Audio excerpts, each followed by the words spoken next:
I do. He's not on this board. What's that? You work with them? I do. I don't work for the city, though. I work for the county. I have a question for you. There's a lot of homeless going on. That is true. And are you guys... We're going to be talking about it tonight. Huh? We're going to be talking about it tonight.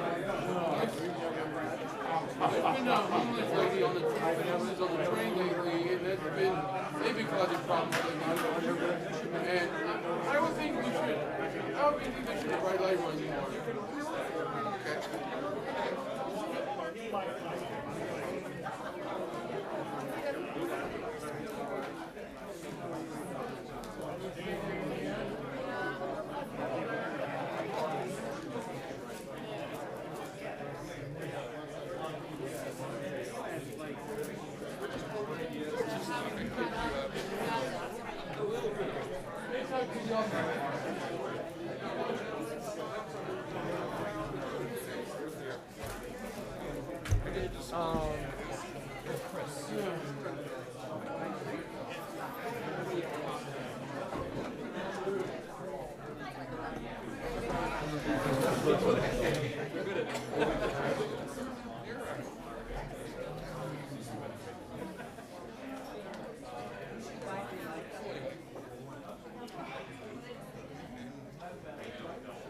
Good, Andy. I miss you guys, man.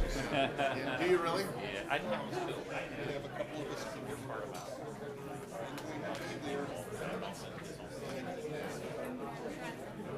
What do you... So my brother and I own a couple of restaurants. We're moving one of them. Right now. Yeah, I hear you. It's going to be a...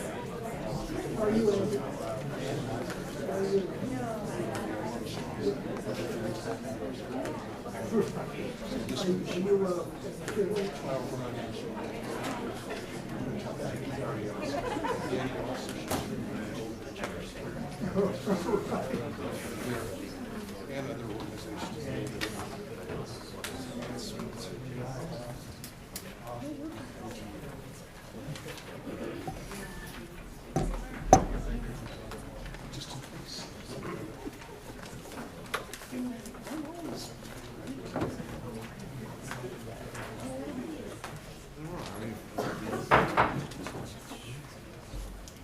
Call to order the January 28th meeting of the Regional Transit Board of Directors. Would the clerk please call the roll?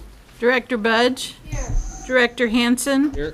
Director Harris is marked as being absent. Director Howell? Here. Director Hume? Here. Director Jennings? Director Miller? Director Natoli? Director Chenier? Here.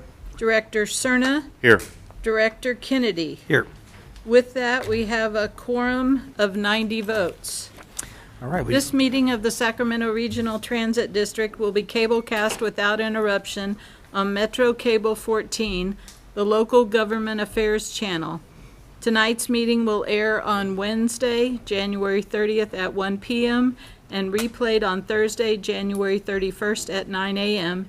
and webcast at www.sacmetrocable.tv. It is also closed caption. Members of the audience wishing to address the board should fill out a speaker card located at the rear of the room and provide it to me or Adam. Please speak into the microphone and state your name for the record. We would appreciate everyone turning off their cell phones. and Director Natoli has arrived to our meeting. Please join me in the Pledge of Allegiance. I pledge allegiance to the flag of the United States of America and to the republic for which it stands, one nation, under God, indivisible, with liberty and justice for all.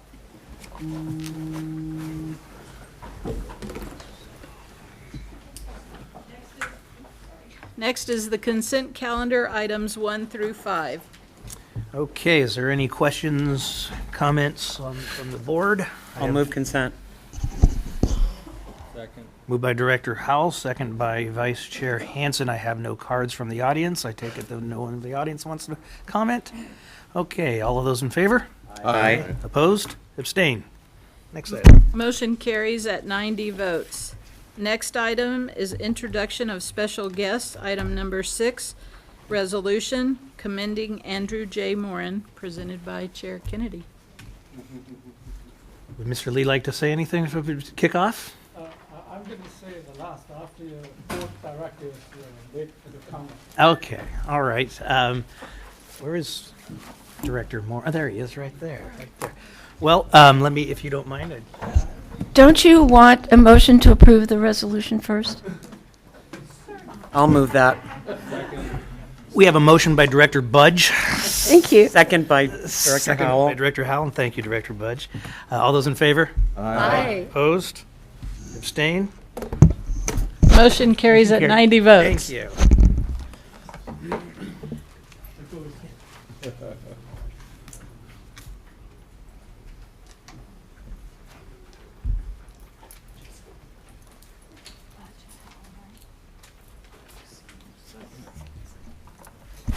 So I'm just going to say a few words. We do have, of course, the prerequisite commendation here, but I want to say a few words beyond that.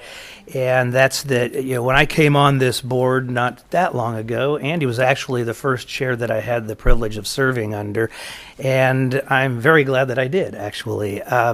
Andy's breadth of knowledge, he's one of those guys that he doesn't say a whole lot when he's up there, but when he does, everybody listens because you don't say too much, and also because of the respect that everybody held for Andy while he was on this board. I know I had the pleasure of going to a conference with Andy in Atlanta, and I learned as much from the conversations out in the hallway as I did at the conference itself. So, Andy, I know that the people of Folsom were well served by you all the years that you were on this board, and more importantly, this district was well served by you, and the people of the entire region and county were well served by you. So I thank you for your leadership. You're truly a gentleman, and it was a pleasure for the short time to serve with you that I did, but I'm sure that probably I would guess dozens of board members that you served with over the years would probably say the same thing. So thank you very much. Thank you very much, Patrick. Well, I'll just say thank you very much for the recognition. It does mean a lot. And for the record, Director Miller just showed, so. But President. This is an incredible board and an incredible agency, and it really morphed into that because of the efforts of a lot of folks, a lot of people up on this board, an incredible team of employees, and the amount of credibility this agency has from when I first began serving has increased dramatically. And I know the folks that have served on this board for a long time and the employees who have been here for a long time certainly recognize that. So I just want to say it was a privilege to be a part of that. And my one other plug will be is that there is a vacancy on the retirement board for regional transit.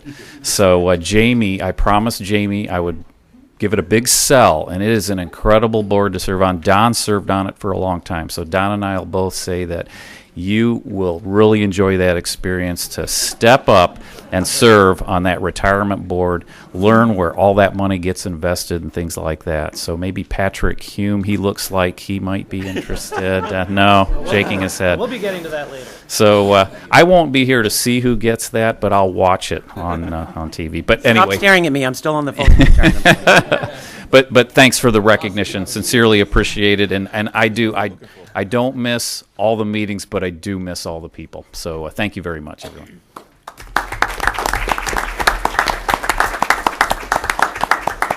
Director Chenier. Thank you. Question and a comment. I guess the question, maybe it's for our legal counsel, is do you have to be a member of the board to serve on the retirement committee, or can we appoint a citizen representative? You do not have to be a member of the board. So Thank you, Jay. I would be very careful about walking out of the room at any time tonight. I just wanted to add my 2 cents here, and I got to serve kind of with Andy when I was chair and he was vice chair and he took over for me. It was really a pleasure, and I think everything Patrick said rings very, very true. I mean, you are incredibly knowledgeable, but the style and manner in which you conduct business with respect both for the organization, the institution, and your colleagues is really unparalleled. I just want to say thank you for your public service, and maybe the retirement board is something you consider as you retire. You got experience, that's true. But thank you for all your work. Mr. Lee? Thank you. To make sure I'm not emotional, so I'm going to read my note. Very short note, just half page. So it's truly a great pleasure and honor to recognize your long-time leadership, and it's very sad to see you leaving us. Director Morin served on the Sacramento board for 12 years. His tenure on the board began in December 2006 when Sacramento formally opened our light rail service extension to Folsom. And it concludes the month after Folsom City Council approved the annexation agreement with Sacramento, which is likely Director Morin's greatest legacy and surely will benefit this region for a long time to go. Right after annexation with Folsom, then Central High immediately followed suit. Then we are working with Elk Grove to first try to run a good service. Then after that, we will talk about annexation. Director Morin is a strong regional leader of great vision and integrity.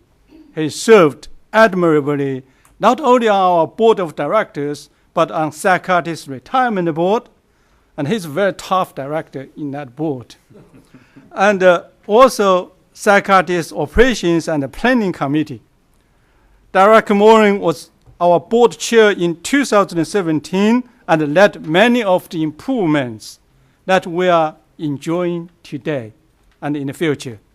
Because of your extraordinary leadership in recent years, along with your board colleagues, Sacramento was able to make a historical turnaround, become a remarkable regional organization, launch late night service to Folsom along the Gold Line, and secured an $85 million state grant, along with other match, a $150 million grant to begin modernizing our aging light rail system and double tracking in the city of Folsom to allow for 15 minutes service frequency. We will have over 20 new low floor accessible light rail vehicles in 2 years. That will be a huge improvement for this region. We are truly owes Director Morin a debt of gratitude for your service to the residents of not just Folsom and the entire Sacramento community. On behalf of 1,300 full-time and contract employees, I want to let you know that your legacy will definitely continue, and we will miss you. Thank you very much.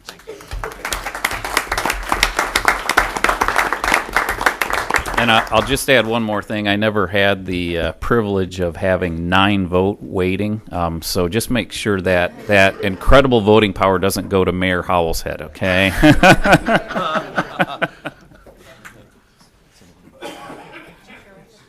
Could we actually get the full board out in here in front here and we could take a photo? Yeah. Go around the side.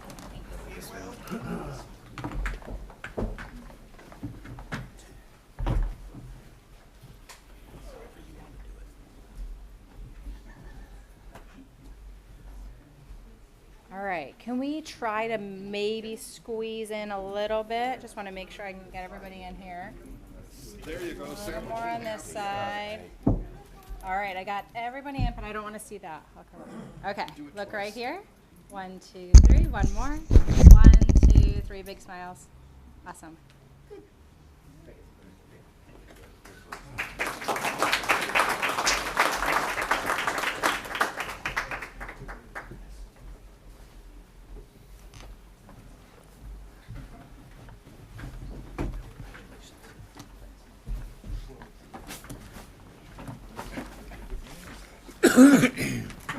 Item number 7, employee recognition presented by Henry Lee. Okay, good evening, Chair Kennedy, members of the board, and the public. Today, we will present our employee awards for long and dedicated service for the last quarter, October to December 2018. We have a total of 8 award recipients. 6 are not with us due to job duties, and 2 are with us tonight.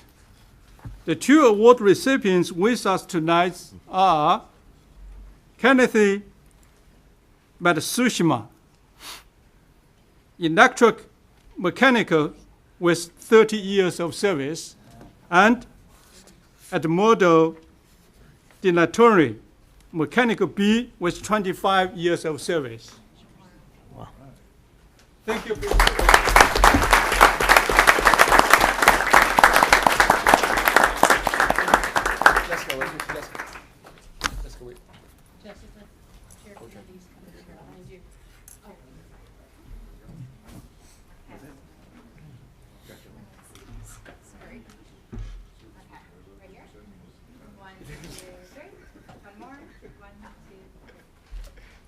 Henry, smile.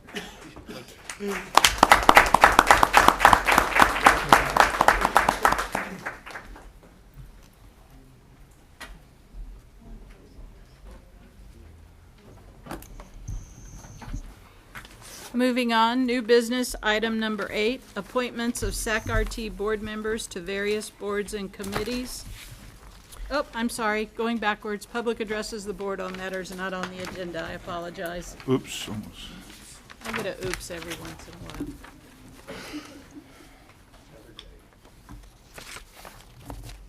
First, Mike Barnbaum. Good evening. Thank you, Board President Kennedy and members of the board. I want to congratulate the following people. Vito Chiesa, Patrick Hume, and Scott Haggerty.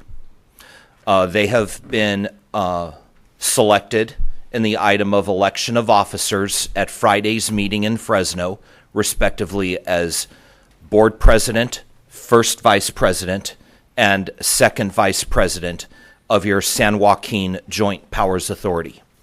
Congratulations on this incredible honor for the 2019 calendar year.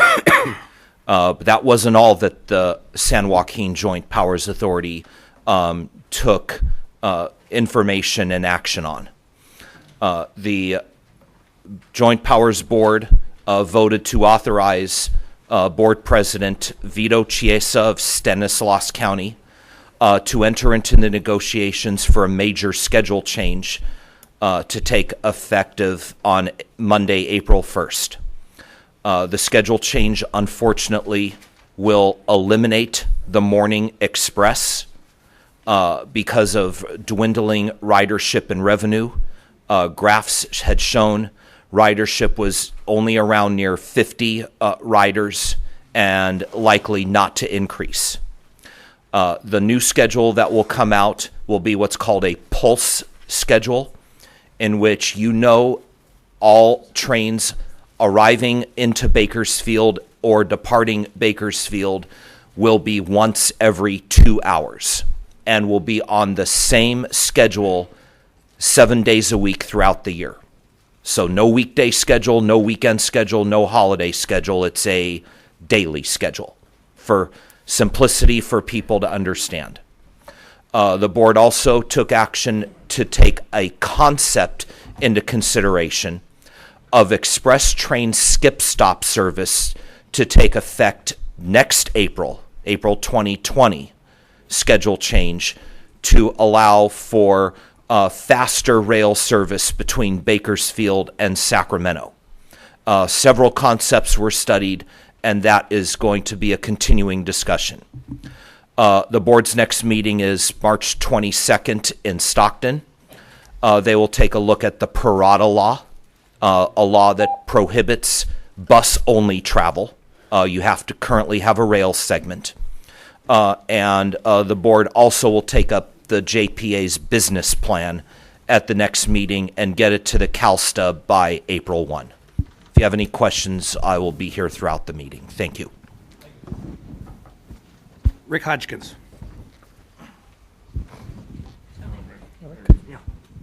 Thanks. All right. I wanted to attend the last two board meetings, the one on December 10th and the one 2 weeks ago, but they were it was out of my control. So to Chair Kennedy, members of the board, for those of you new to this, welcome aboard, and for those of you returning, welcome back. Happy New Year. Wanted to point out a couple of things that about the Watanabe light rail station. When you get off the light rail at Watanabe light rail station, there is no longer a thing to tap your Connect card. That they took that out. That ought to be put back in. Why they took it out in the first place, I don't know. And second, I was not given. I heard at the beginning of this month that paratransit will no longer be giving rides to people after 10 o'clock.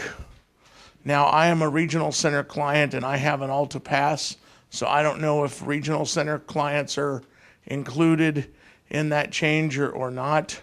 But I know that some advocates, I don't know if there's any in this room, but I know many outside this room that were advocating against that, about stopping paratransit service after 10 o'clock.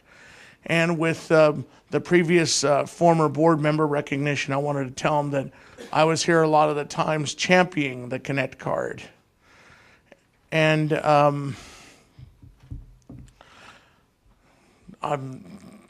basically, I'm glad that light rail is now up to 15 minutes on the Gold Line during the weekends. Let's see if we can do that with the Blue Line eventually. And okay, let's see. More to come later. Great, thank you. Jeffrey Tartagia. Greetings, board. Martin Luther King Day ended up having a couple of incidents through there, and so it suggested to me that there should be some improvement. And I was a little annoyed of what took place for increased ridership. Henry addressed that, and so I ended up having a meeting, like I suggested before, about dealing with electronic bulletin boards, and commenting about for both, should we say, January 30th, when they attempted with the shuttle service. So I'm hoping that some of the suggestions that I offered and made, and some of the training that seemed to be missing, will hopefully get addressed. I appreciated Henry's effort. I will also turn around and tell you, probably I am going to be watching what the STA board is doing, but hearing that things have been going on closed doors wise for the last 6 months with various committees leaves me totally unsatisfied with a proposal. And it seems to me, reminds me of the streetcar.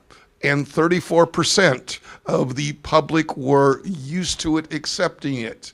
Until you make the outreach to all of the rural individuals. Granted, there is 10 districts that in the, shall we say, census districts that have less than 50 people in them.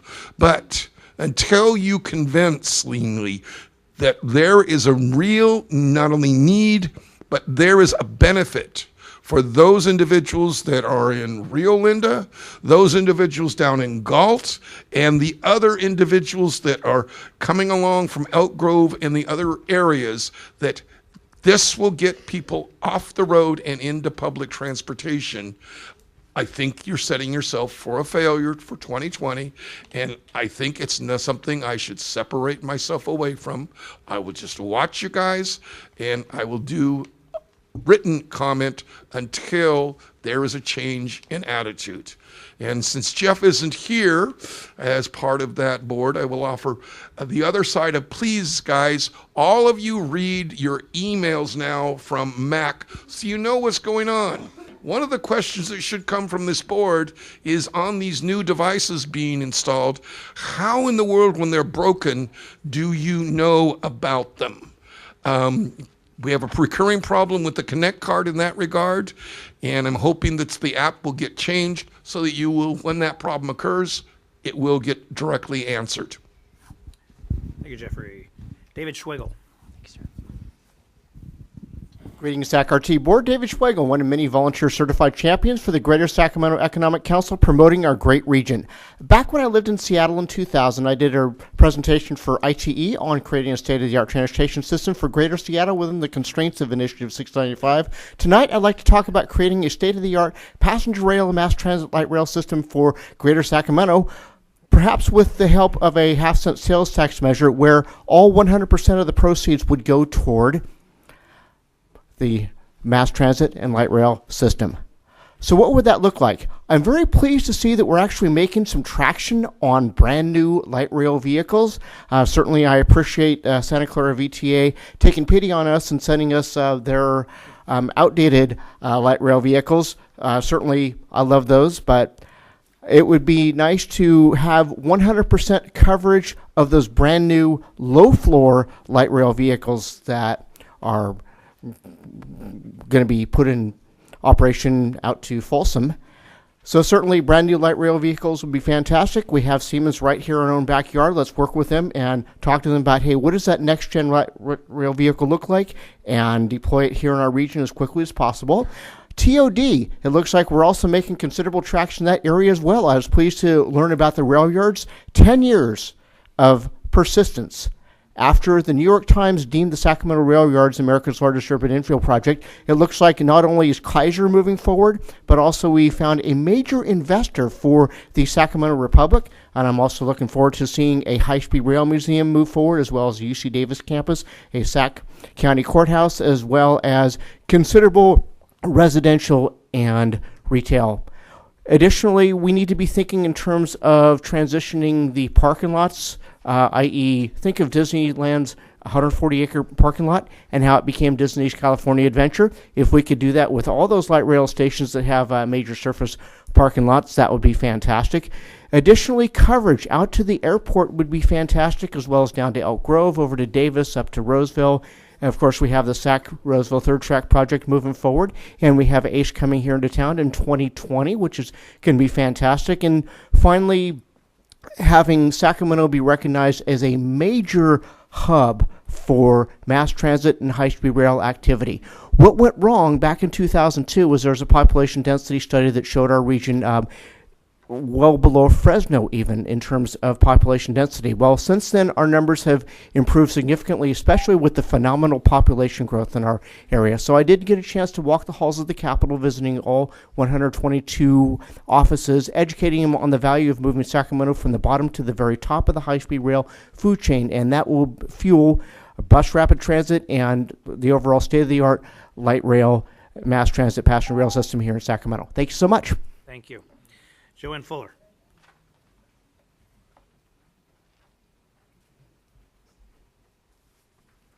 Good evening, Board. I'm Joanne Fuller. I'm co-chair of the transportation team of 350 Sacramento, the local climate change group.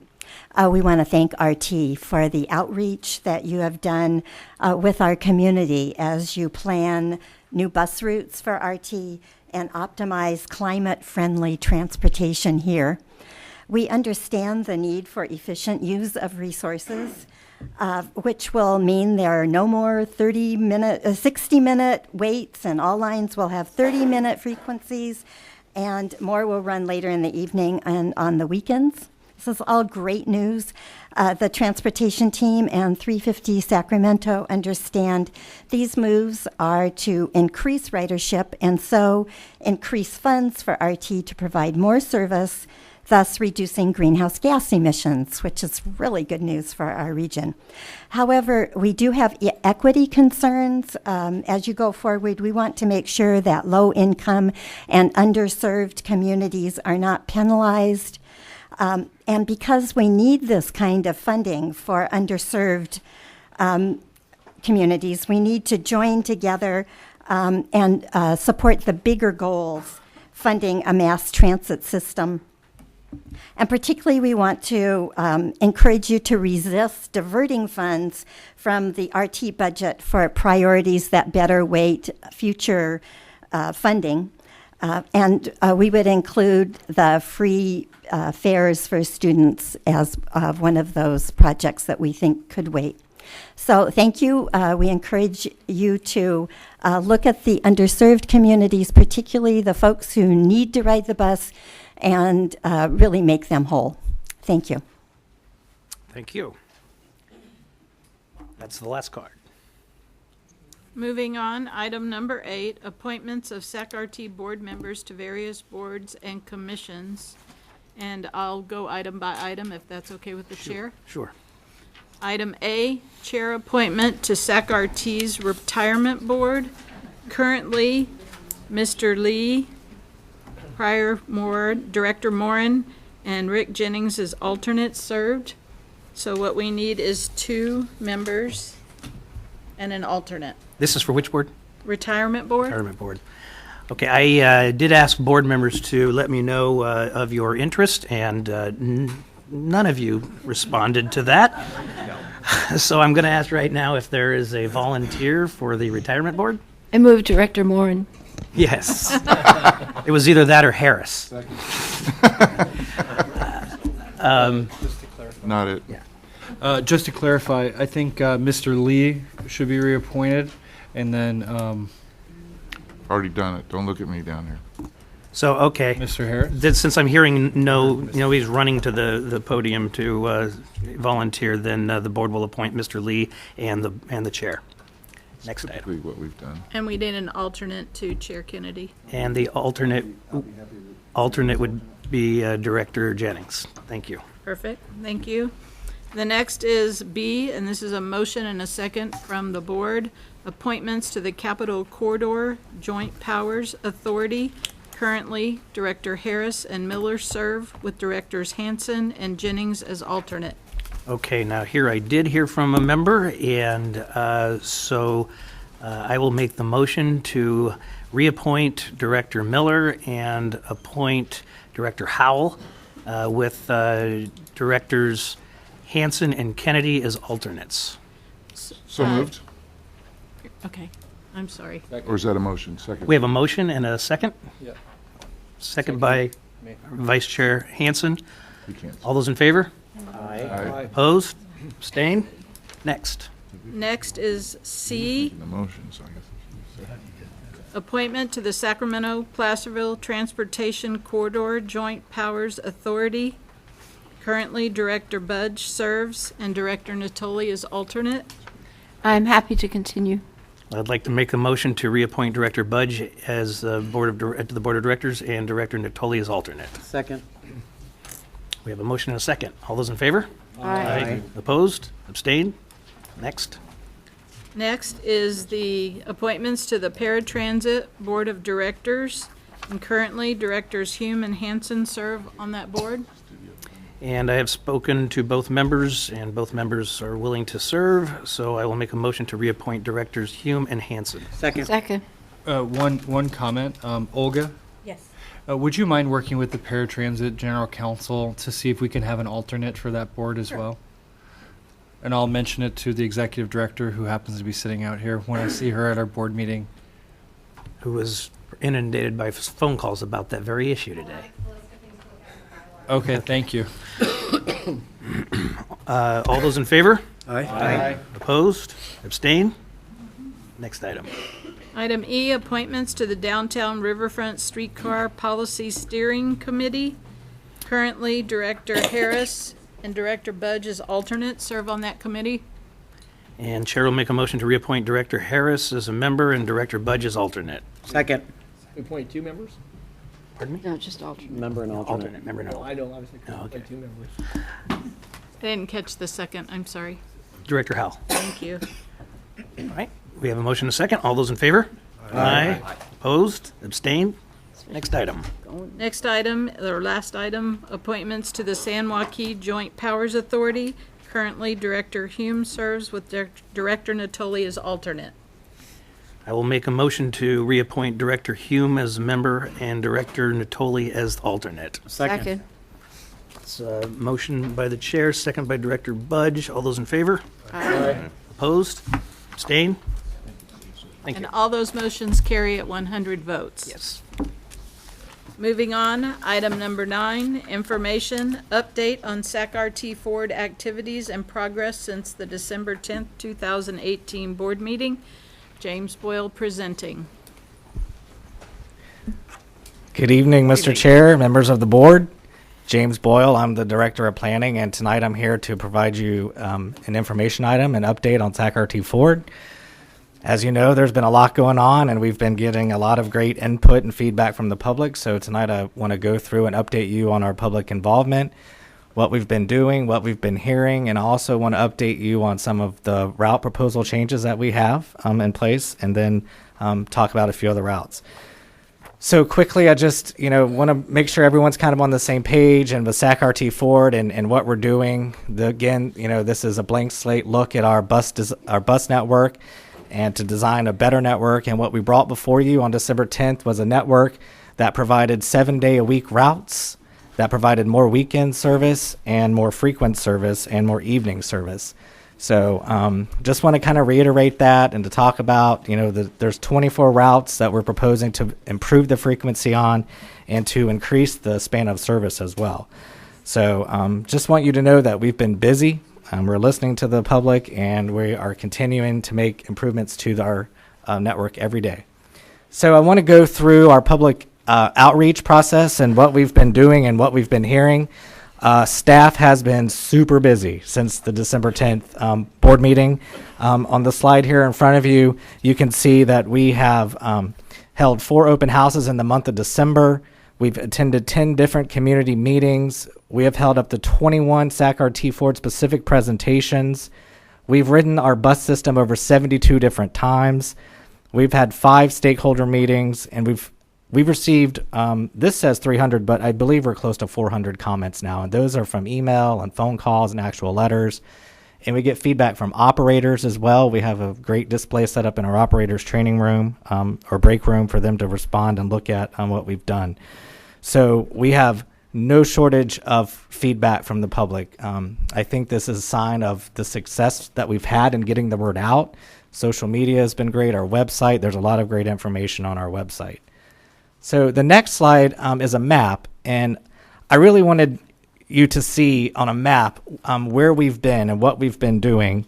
So again, this is from December 10th board meeting, basically up into today. All of the red dots that you see on the map, and some of them are a little hidden by other dots, but those are the maps where we've held our open houses. You can see we had one up in Citrus Heights. We held an event out in Rancho Cordova. We had one here at the auditorium, and we also had an event down in South Sac at the Pinnell Center. The green dots represent all of the SAC-RT Ford specific presentations that we've given across our service area.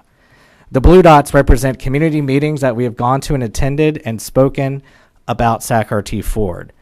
And the yellow or gold dots represent those meetings that are planned or we're working on scheduling.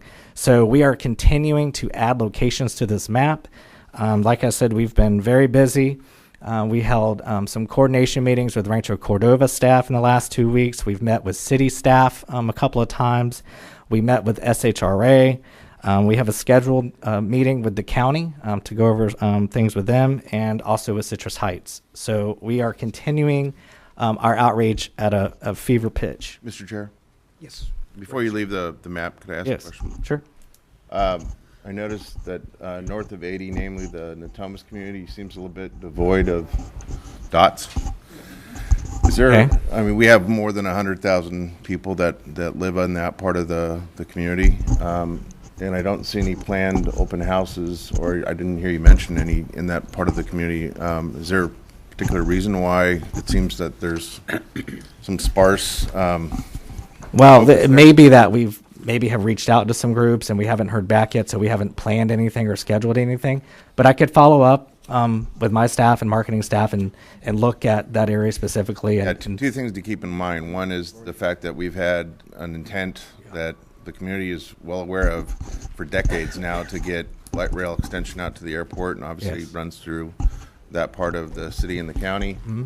And number two, we have exactly one bus line right now that's serving Natomas, and so it seems to me that with the population, given the population, the sparse RT service that we enjoy now, and the fact that we have a major project that continues to be slated to go through that part of the city and county, you'd want to actually have some very particular focus on doing the kind of outreach that you're giving us an update about in that part of Sacramento City and County. Sure. Thank you. And I appreciate that, and I will follow up on that for you. Thank you. So continuing on our outreach efforts, we have also been paid particular attention to our bus routes. We want to make sure that our riders know what's going on. So we have scheduled staff to ride all of our bus routes. We have ridden over 40 different bus routes so far. We've been at 12 different transit stations and transit centers. We have covered, as of now, a majority of all of our bus routes, but we will continue to outreach on our buses to make sure that our riders know what's going on. And this has been really successful. We've gotten a lot of great feedback from our riders. Just getting the word out on the buses is really good. So continuing the comments that we've received, this bar chart basically shows the top 5 routes that we received the most comments on to date. And you can see that we've gotten quite a few comments on Route 38. We got a lot of comments on Route 62, 34, Route 13, and Route 2. So this is just a highlight of the ones that we've received the most comments on, but we have received comments on almost every single route. And so while the bulk of tonight's presentation will focus on these routes that we proposed for major service change, I want to be sure that we're not forgetting all of the new routes that we're talking about out there, the new routes that we're adding more frequency to, and also updating or expanding the span of service. So I want to talk quickly and walk you through some of the bus routes that we've gotten a great deal of feedback on, and from reviewing public comment and continuing to do internal tweaks of the network, there are certain situations where we find solutions, where we can make changes and we can fix things. And I think a great example of that one is the Route 38. This was a route that we had originally slated for elimination, just based on proximity of other routes and light rails.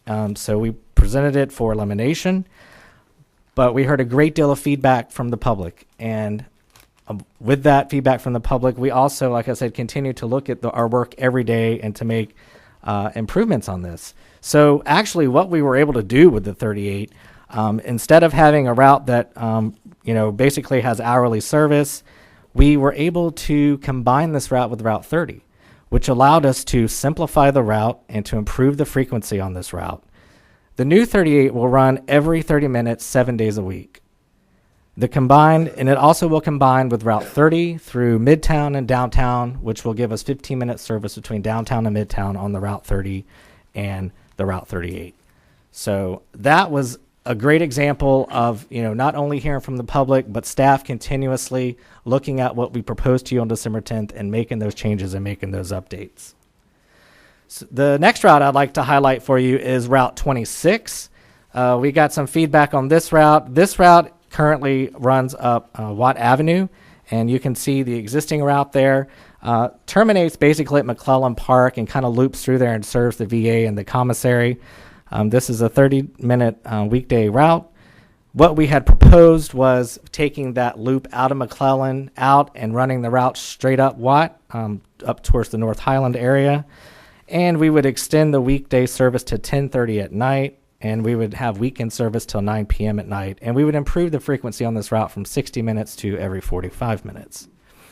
Going back and re-examining what we had proposed, we decided that we should probably leave the detour into McClellan Park to serve our veterans, to serve the VA clinic there, and to serve the commissary. And upon further evaluation, it was determined that it really only adds about 1 to 2 minutes of trip time. So I think that's a positive outcome of us going back and doing some reevaluation. The Route 33. This was a route that was originally created to fill gaps in between the light rail stations of Globe and Alkali Flats. We had proposed this route for elimination, but we began to realize that it wouldn't be that easy.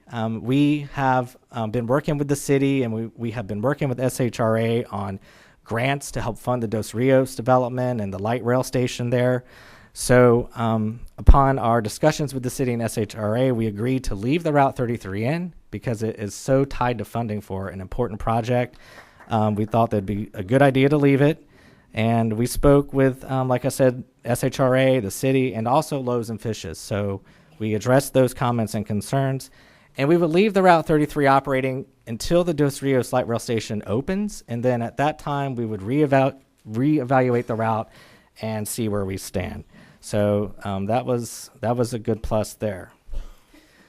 So what I would like to do now is to talk a little bit about some of the routes that we're not proposing for elimination, but we're just proposing, instead of running these routes all day, we should focus on the peak hour for these particular routes. And those are routes 2 and 6 in the pocket area. You can see by the map here. Staff did a great deal of research on these routes, and we were able to determine that we have really good peak hour ridership on these routes. The AM peak does well going into town, and the PM peak does well coming out of town. The afternoon trips were not as strong, so we thought that these would be better served as commuter routes. The Route 5, you can see here, we also proposed that this route not be eliminated entirely, but we would save this route to serve school trips that are important to that part of the community as well. And then Route 34, we've gotten several emails on Route 34, and we've heard from some of the board members about Route 34. And this is a route that we propose to leave at peak hour because we have strong ridership in the AM and the PM peak. But we would not run it during midday. And I also would like to point out that we have Smart Ride transit zone that we were proposing for the downtown, midtown, and the East Sacramento area. Sorry, we have a question here. Sorry. When you say strong ridership in the AM and PM, what do you mean? Because Route 34 has always been one of the lowest performing routes, especially since the hospital closed. And I live on that route, and I see empty buses virtually every time I look out in the morning or afternoon. So we have some stops in the AM peak and the eastern part of the route there where we have it. I think it's like, James, correct me if I'm wrong or help me out here, it's somewhere in the vicinity of 18 to 20 boardings. Yeah, we have around 20 boardings on a few trips, and we have one that gets close to 30. So we have reverse commute are pretty empty, but the peak hour buses do pretty well. Where are they going for the reverse commute? Any idea from talking to the riders? For the most part, they're not going anywhere. The ridership's very low in the reverse commute. We're mostly seeing ridership going into downtown. No, that's what I mean. But so this is an example. Since I've been on this board for 6 years, we've talked about Route 34, especially after the hospital closed. and we've never really resolved it. So the fact that we got a couple complaints about removing it, but we don't necessarily have this is better because running empty buses hurts the whole system. Yes. And it reduces ridership for other parts. There's so many transit options in this area. I'm just curious if we could use those same hours of travel time. I can't remember what the hours in service are called, to support other more needy communities that have more. 18 boardings an hour. It's not a terrible amount to maintain a route for, when maybe we reroute those people and provide service a different way. But it seems like we're undermining the whole plan by leaving low performing routes like this and sacrificing communities that probably need better headways or ridership for this type of route. I agree. James, yeah. Chair, last week I had a one-on-one with Director Harris. He expressed the similar concern what Vice Chair just expressed. And let's talk about to say what we can do, because this is not fixed. We're going to continue to make improvements. No, and I understand that. I guess the reason I wanted to ask that question, I know we have a lot of people here probably to talk about the routes that they care about or what their comments are on the proposals. But there is a lot of good things that we're doing here, but there's a lot of stuff that maybe we could do more good if we refocus those resources to communities that have no transit options or need better headway, so those people can use our system. Okay. And I appreciate those comments, and we'll definitely take a look at that. Mr. Chair? Yes. Quick question about Route 5. When it says, you have here, it says no summer service. Is that intended to mean no service during the 3 months or so that kids are not at? Yes, because we identified that there are a lot of students that ride the bus to Florence High School. Is that typically June to August? Yes. Mid-June to Labor Day, basically. Yeah. All right, thank you. Yeah, City School District is changing their schedule. That's Okay. Elk Grove. So we need to be aware of that. Yeah. Oh, you're right. We sync ours with the Yeah. schools as best we can. Yeah. Can I just ask? Sure. Yes. While you're on that, just on the Route 5, so the Adult Education Center for Elk Grove is there at Gerber. I know they have other services there, so you say you're not going to run during summertime, but I do think they have adult training there and adult classes. And again, I don't know what the utilization is. Mm-hmm. But have you looked at that, and have you had that discussion with some of the principals there at the business center? Yeah. We I don't know if get we- more ridership really on Route 54 to the Adult Education Center. Oh, do you? Yeah. But Route 54 is also proposed for elimination. So the area east of 99, specifically east of Power Inn, we're proposing Smart Ride for that area due to just lower ridership levels. Okay. Have you talked to the business center though, James? Not specifically. Okay, it might be a good No. idea to do some outreach there. Again, might be able to give you some idea of what their attendance draw is, and again, obviously your ridership numbers are going to be a part of that equation, very important to RT. But I would just suggest, I know in years past they've been before this body, either when service was eliminated and or to talk about how they can connect with folks that may utilize it, particularly from say south to Broadway all the way down to to the southern portion of the Elk Grove district. Thanks. Okay, thank you. Do that. Okay, so moving on, I want to talk specifically about a few routes, and these routes that we're going to talk about are routes that either are proposed to have major realignments or routes that we are proposing to discontinue service on. So Route 13, this is one where we actually received a great deal of feedback, but I think it's important to kind of take a step back and look at the route as it exists today, where it goes, who it serves, and then what we're proposing. So what you could see today is in the green there. It's a short route, and the anchor points of the route really are not strong, but not bad. The ridership on the route averages around 360 trips a day, and the northern part of the route, unfortunately, serves mostly a light industrial, sort of an office park area, so there's not a strong demand there for all-day service. So what we looked at was how could we make this route better? How could we extend it? How could we make better anchor points for this route? So what we proposed doing was to extend the route. Instead of going straight north across 80, we would turn west and head down San Juan. And by doing that and extending up north, we were able to connect the route to 2 high schools, a library, and a junior college. And we would also be serving low-income and minority populations who live along that section of San Juan as well. So we thought that would be an important thing. We also have proposed to improve the weekday frequency to 45 minutes, and we would also add Saturday and Sunday service to this route. So the new route, we're actually forecasting to see an increase in ridership with the increased frequency, and we believe we have strong anchor points. And then in the middle, we believe that we serve some neighborhoods that are currently underserved, and we think that we could build strong ridership there with the 13. And this is just sort of a backup slide for the 13. It kind of gives you an aerial shot on that north end there of, you can see the larger buildings. Those are light industrial uses. There are some office building use in there, and we have gotten some feedback from folks who work at some of those office buildings who do not want to see the route go away. But they have access to great service on Truxell. The walk is a little less than a half mile, but it's doable. And then you can see the residential component to the right there is population density, and you can see where we extend the route over through San Juan and then back up to the north there. So Route 19, this is another route where we had talked about making major service changes too. You can see the existing route is pretty long. It runs straight north up through Alberta and Rio Linda, and it cuts over on Alberta Road, and then comes all the way back down Watt Avenue to Watt I-80. So what we had proposed was truncating this route in the Rio Linda area and running it at 45-minute frequency with longer hours.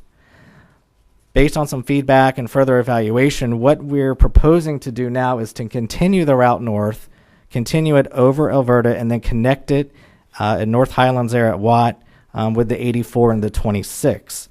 This would give us better service up there for bidirectional reverse peak trips, and we believe that we would probably attract more ridership by making this important connection.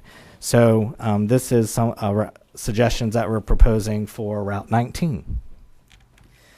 Route 22. This is a route that we are proposing for elimination. You can see it's a very short route. The anchor points on this route are not very good. Ridership really is not that strong. But what we are proposing to do is to extend the Route 68. You can see the blue line coming up from the south there. We would extend the Route 68 east to Arden. We would make this 30-minute frequent service 7 days a week, and we would also include evening service. And Route 23 would still continue to connect at the Arden Del Paso light rail station for service every 30 minutes.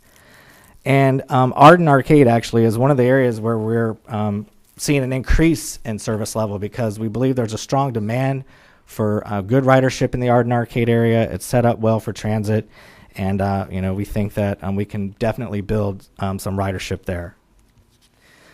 So Route 24, this is up in Citrus Heights, Orangevale area. Again, this is a route that doesn't perform very strong. So what we're proposing to do with 24 would be to eliminate this route that acts as a loop. And it's important to note that this area is currently covered by microtransit. So the microtransit provides an access to transit in this area. That the microtransit connects folks to the historic light rail station in Folsom, and microtransit actually has a longer span of service than the current existing 24. And also, it's important to note that the microtransit zone that would also connect citizens in Orangevale to Antelope and Citrus Heights in one seamless zone. Route 28. This is another route that we have proposed for elimination. It currently runs hourly. There's no weekend and no evening service on this route. And in terms of our overall routes, it's not a very strong performer. And you can see that it closely parallels the existing Route 21. So we are proposing that folks who use the 28 would have several other good alternatives. One would be access to Route 21 that runs on Sunrise and Coloma, and that route would have improved weekend frequency. So citizens would be getting better frequency on that route.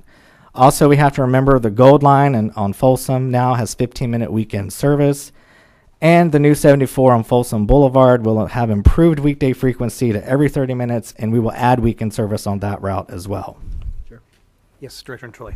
Yeah, just a question. If I recall correctly, it was about a year and a half ago, maybe 2 years ago, we extended 28 to the Rancho Cordova Library. So is 74 going to serve the Rancho Cordova Library because we don't have a Horn Road station? So it will. Yes. It will. Yeah, and in fact, it'll have 7-day-a-week service. It's better service. That's great. Which Yes. it's So where currently just exactly, so where does 21 begin and end? Because you can't read that on this little map.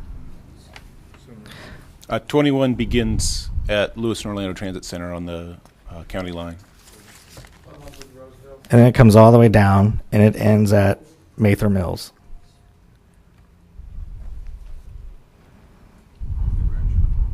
Okay, but 28 has been going down to Butterfield.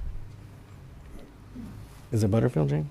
Yeah, the 28 today goes all the way to Butterfield. The 21 does go only to Mather, but the segment from Mather to Butterfield would be covered by the new 74, which would be 7 days a week, which the 28 isn't right now, and it would be every half hour, which right now the 28 is just once an hour. Right. Okay, well, I know you're working with staff, which is really important, but it's just, it's really important that people be able to move up and down Folsom Boulevard on a bus at a reasonable time frame. Yeah, under the new proposal, they would actually have, more bus service. They'd have twice an hour instead of just once an hour, and they would have weekend service too. Yep. And I got a slide for Rancho Cordova, and I'll talk in a little bit more detail when we get to that one.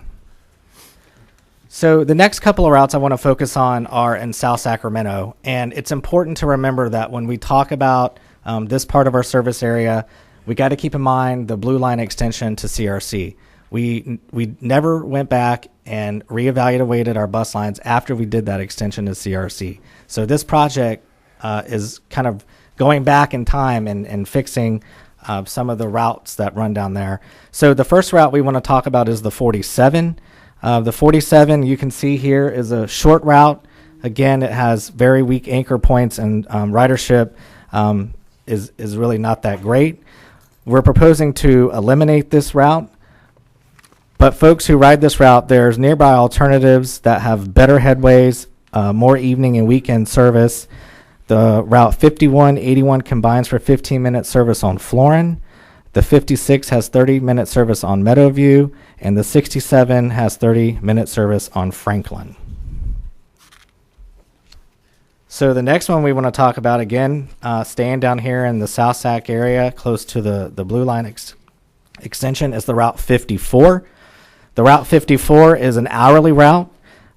There's very minimal evening service on this route, and there's no Sunday holiday service on this route. The ridership on this route is not strong, so we're proposing that we should eliminate Route 54. The western half of the service area would be covered by different routes such as the 55, the 81, the 56, and the 67. And those folks who live in the eastern part who would be affected by this route going away, we are proposing the potential of a new microtransit zone in that area to serve those folks. Sure. Yes, Director Troy. So if I could just understand then, how is that Parkway area being served? It's in Supervisor Kennedy's district, but I remember in years past having to really work hard, prior members of the board, to make sure we had kept service in that Parkway area. So the long established, largely single family, there are a number of multifamily units. And you talk about, you kind of ring the area, but if you get from the internal portion of a Parkway, it could be a long walk to get to a bus stop.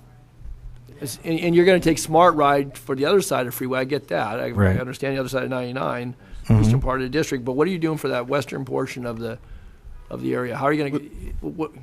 That area is actually currently served by Smart Ride today by the Franklin. It is? Smart Ride. Yes. It's served by Smart Ride? It is. We didn't show that zone, but it is covered by Smart Ride. Okay, and what's the usage? I couldn't answer that on the spot for that particular, corridor. Okay. But we could look at that. We could go It'd back be and helpful. look at You're the going to data. come back in a month, and again, that's certainly Supervisor Kennedy. Knows his district well, but I just, again, I know it's an area though that, you're trying to, bring in obviously businesses, workstations. You've got schools and such, a lot of activity, but you have a long-established neighborhood that fairly sizable community area from Florin all the way down to Mac. So, okay. Yep. Thank you. Okay, so moving on, we'd like to highlight and talk about the Route 62. We've gotten a great deal of comment on Route 62 to date. So currently, the existing route offers 30-minute weekday frequency, 7-day-a-week service. The ridership on the route is pretty good, and we are not proposing to eliminate the 62, but we are talking about some possible changes to the routing of 62. So what we had proposed was a shortening of the route with no service south of Florin, and that we would focus our service on commercial corridors and arterials. Based on further evaluation of staff and some public comment that we've received, our revision to this is to continue the Route 62 down Freeport, and we would cut over, as it does today, on 43rd Street, thus therefore preserving service to the Alice Burney Elementary School, which we've gotten a lot of feedback on. And we would keep the Route 61 on Fruit Ridge as well. And I also would like to point out that in this particular area, especially the Pocket, Greenhaven area, we've gotten a lot of comments and concerns about all-day service being taken away and a lot of it being moved to peak hour. And we recognize that. I had a very productive meeting this afternoon with a gentleman who lives in this area. He was here and spent an hour with us. So it was a great meeting. And what we would like to propose for this area is to possibly look at having a smart ride zone in this area. We believe that the population of this area is well served by a potential smart ride zone. So we are putting that out for possible solution to this area as well. So the smart ride zone would be like where the green is? Yes, I'm sorry. The smart ride would be covered in the green zone there. Okay. So you can see the routes you see inside that green zone are those peak hour routes, but they would not run during the midday. So this would give transit access to folks who live there, who would desire to get to a transit center to get to our fixed route service. Okay. So, Director Jennings. So in your conversations with the public, because you say potential or possible smart ride, so what do they feel about that solution? Well, I have to tell you, they like it. The gentleman that came and met with us today, and Patrick Kennedy, you were there at the meeting, he said if we would just give them smart ride, that they wouldn't even have shown up at the meeting to express their displeasure with the service. So, I spoke with him today. He was here today, and we went through this proposal with him. While it won't work for everybody, this area we believe is a really strong use of smart ride, and it would really help augment the SAC-RT Ford network and what we're trying to do in that particular part of our service area. So when you put the word potential, tell me what are the next steps? So what we would do is propose. We would say, based on the network that we're designing, we believe that there are smart ride zones that we need to put out there to cover those folks who are worried that they're going to lose all-day fixed route service. So that's why I say proposed. It's a process that, obviously we would have to work with the board and make sure that you're okay with those zones that we're proposing. And we would probably need to take it back to STA as well, just to show them what we're doing. I have a slide in here specifically for Smart Ride, and I was going to talk a little bit more about that in detail, but it's a great question. If I could jump into real quickly, that area has some interesting challenges because we have heard from a mix of people, both seniors and parents, and so the ridership needs can be very different. The Smart Ride tends to work really well for seniors that don't have the same high volume, regular, everyday travel patterns. It provides at a low cost a really flexible service. But for the student ridership, it doesn't have the capacity. That's a classic fixed route solution. So we are kind of evaluating a number of different options. We're trying to find that right balance. What will work well between demand response, fixed route, and strike kind of an optimal balance in terms of costs and expenditures. James brings up a good point, because we did get a comment about, 3 or 4 months ago from a gentleman who thought his kids would be able to ride. They were up in the north area somewhere. and they thought the kids would be able to ride Smart Ride to school, and it turned out the schedule was such that the kids couldn't count on being able to get to school on time. Yeah, for school trips where you have, you may be filling up a 40-foot bus and they're making the same trip basically every day at the same time. That's a travel pattern that really is optimal for fixed Especially if outfit you have to schedule. be at school at 8:13 in the morning. Yeah. So, it's kind of about finding the right tool for the job. Yes. I should also add and thank Mr. Barnbaum for pointing out a mistake in this slide. Under existing conditions where it says 7-day service, that should actually say 6-day service. And I should add, in passing, that under the proposed scenario, the Saturday service would actually go from every 60 minutes to every 45 minutes. And we would also be adding that Sunday service also at every 45 minutes. Yes. Thanks, James. Okay, so moving on, Route 65. We know that this is a route that certainly has its strong supporters, and the board, I know, went through a process several years ago about this route. So, it's not easy to stand up here and say that we're proposing eliminating Route 65. But we feel that, based on increasing the frequencies on some of the routes that are nearest to them, and also by, again, looking at creating a new microtransit zone, a smart ride zone, that would serve those communities of Glen Elder, Estates, and those neighborhoods in there. We think that that would benefit them. They would have an all-day transit service available to them. The fixed route currently, just the ridership is not good on this route. So we think that the microtransit solution would be a good fit for this neighborhood in this area. And, they have good access to the 81 and the 55 as well. So, moving to Rancho Cordova, routes 74 and 75. We are proposing to combine routes 74 and 75. And as Linda said earlier, we've been working with her staff on trying to come up what's the best solution for Rancho Cordova. And I think one of the positive things that we've had in our discussions with Rancho staff is talking about the microtransit zone and how that fits in with Rancho Cordova and their residents.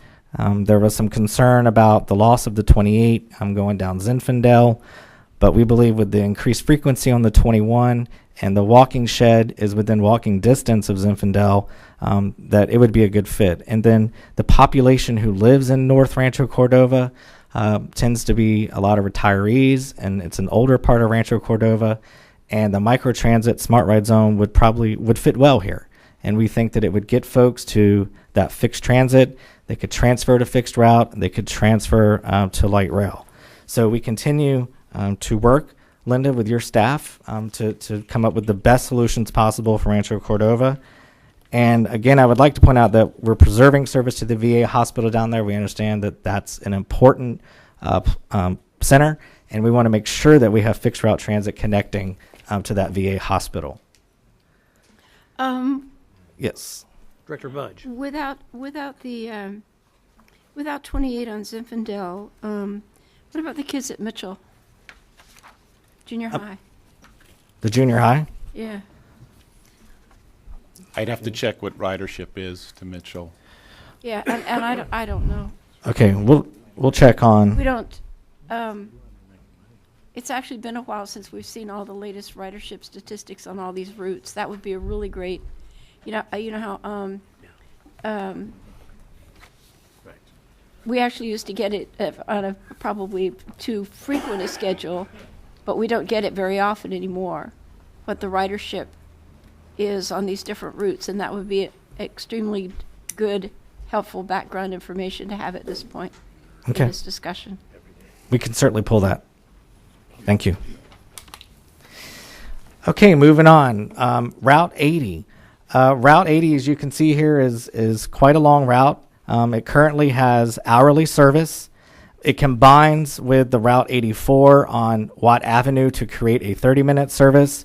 What we are proposing is that we would improve Route 84 to 30-minute service, and so Watt would continue to have the same 30-minute frequency that it does today.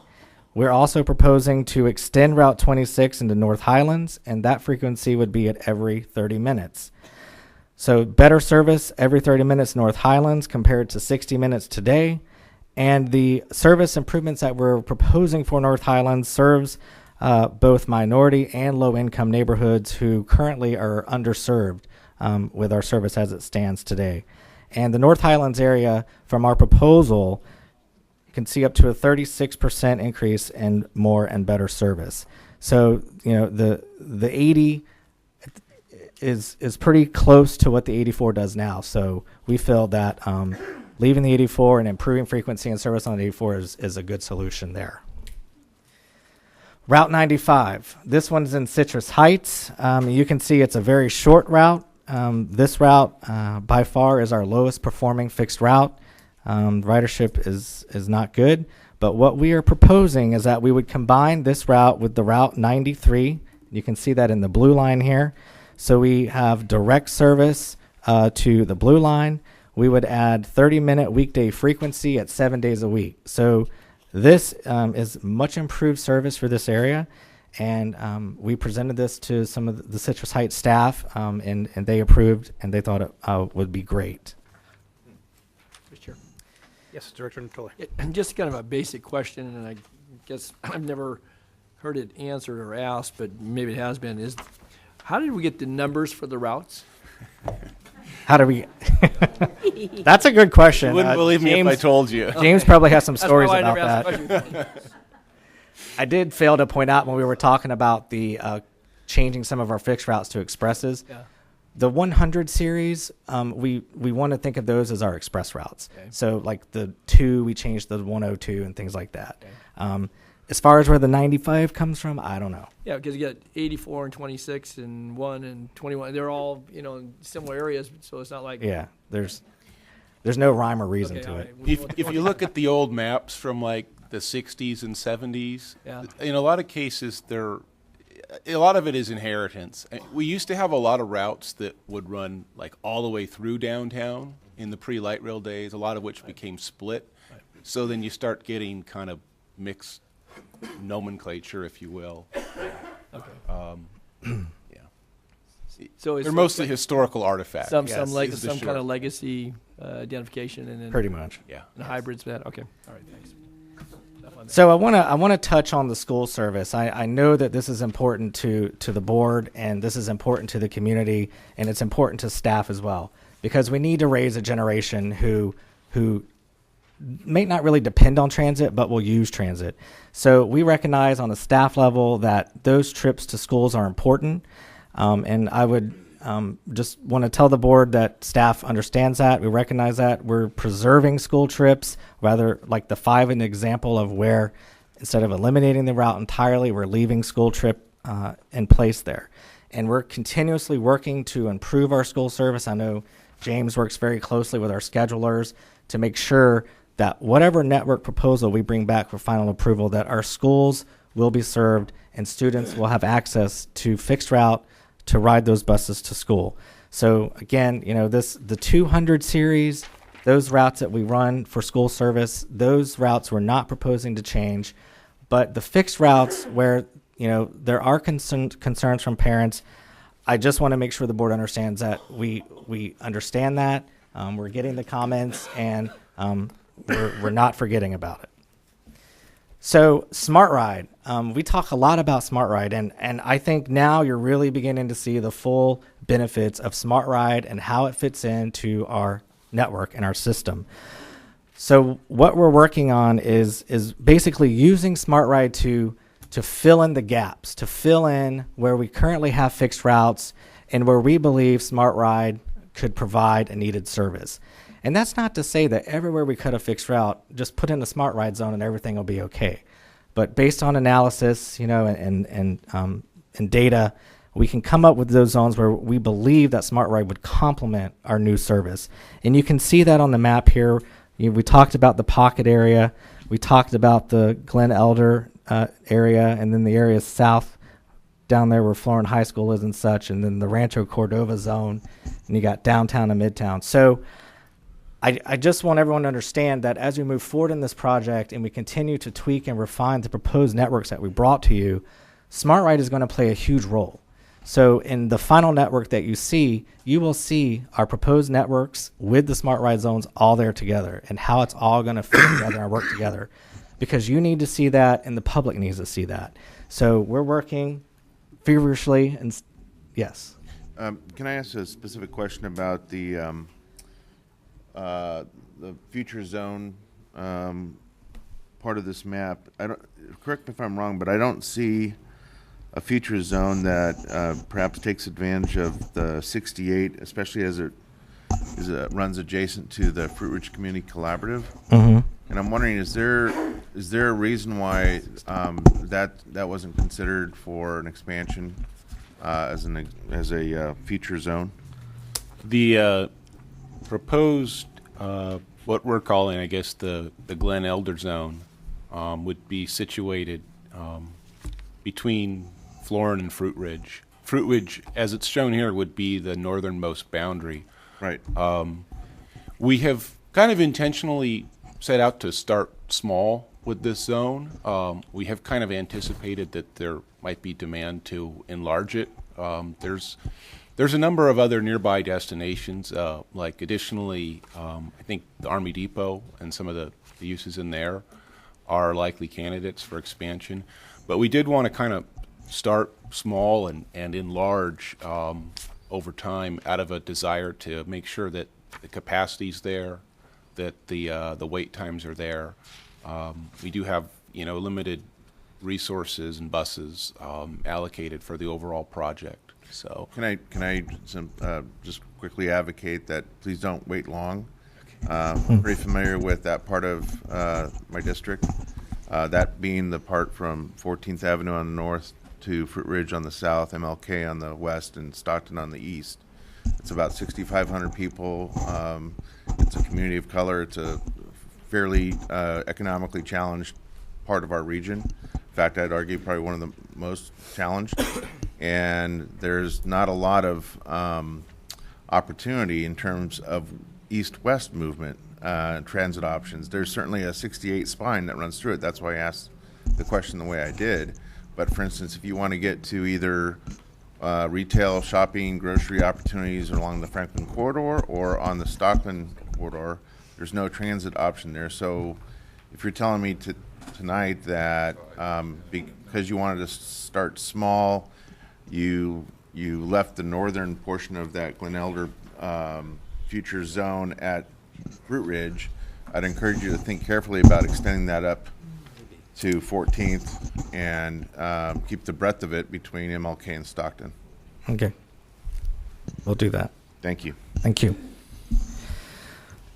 Okay, so I want to reiterate again that we are continuing our public outreach process. We have a really great informational YouTube video that staff put together that is an hour long. I know that's long, but it goes through every single route descriptive. And I think we've gotten over 300 views, probably close to 400 views now on that. And we've actually gotten some positive emails about actually doing that. So 100 of those were Mike Barnbaum. Oh, were they? Yeah. Is that you?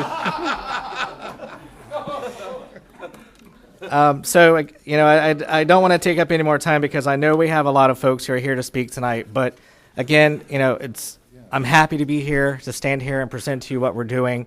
And we value the public's input, and we're listening. And, we're making changes based on things we hear in our continued work at the network. So I'm going to turn it back over to you, Mr. Chairman, and we'll go from there. Okay, we had good questions. Any others? Then we will go to public comment. We are going to limit comments to 2 minutes as we have quite a few to get through. Mike Barnbaum.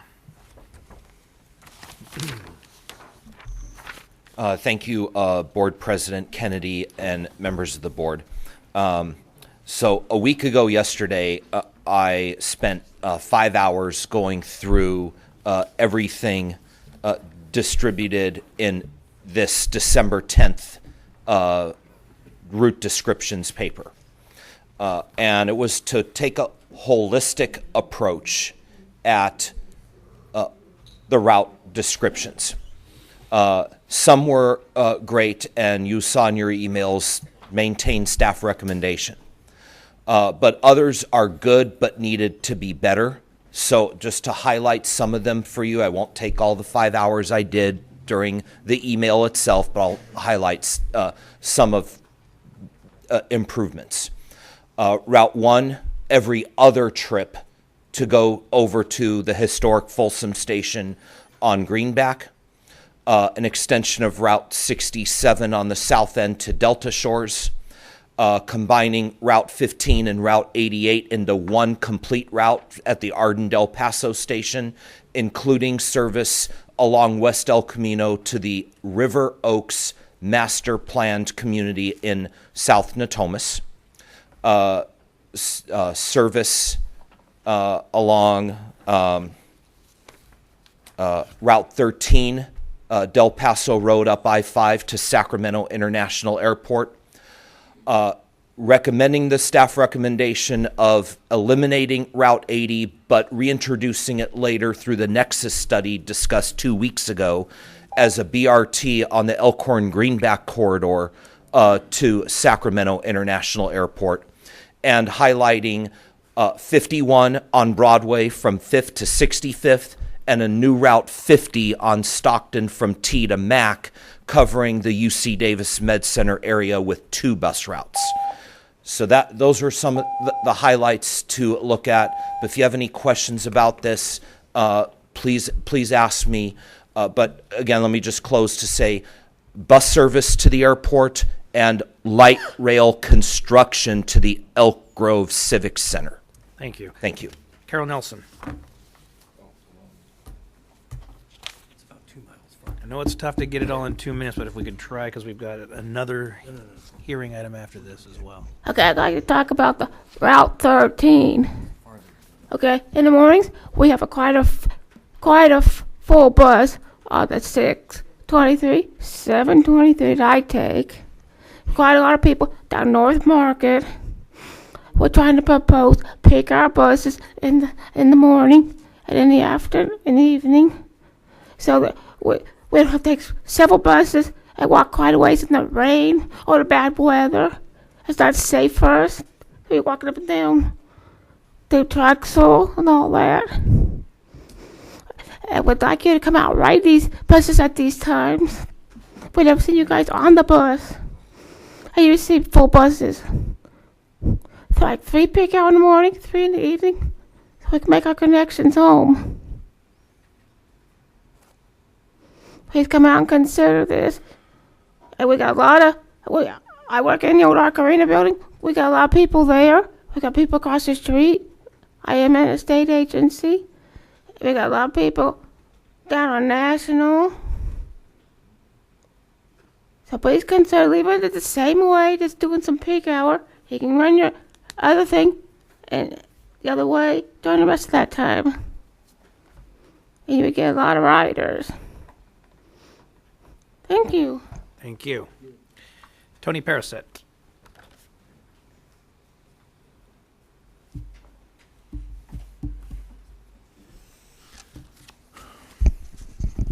I'm here speaking as an advocate for the 38 route.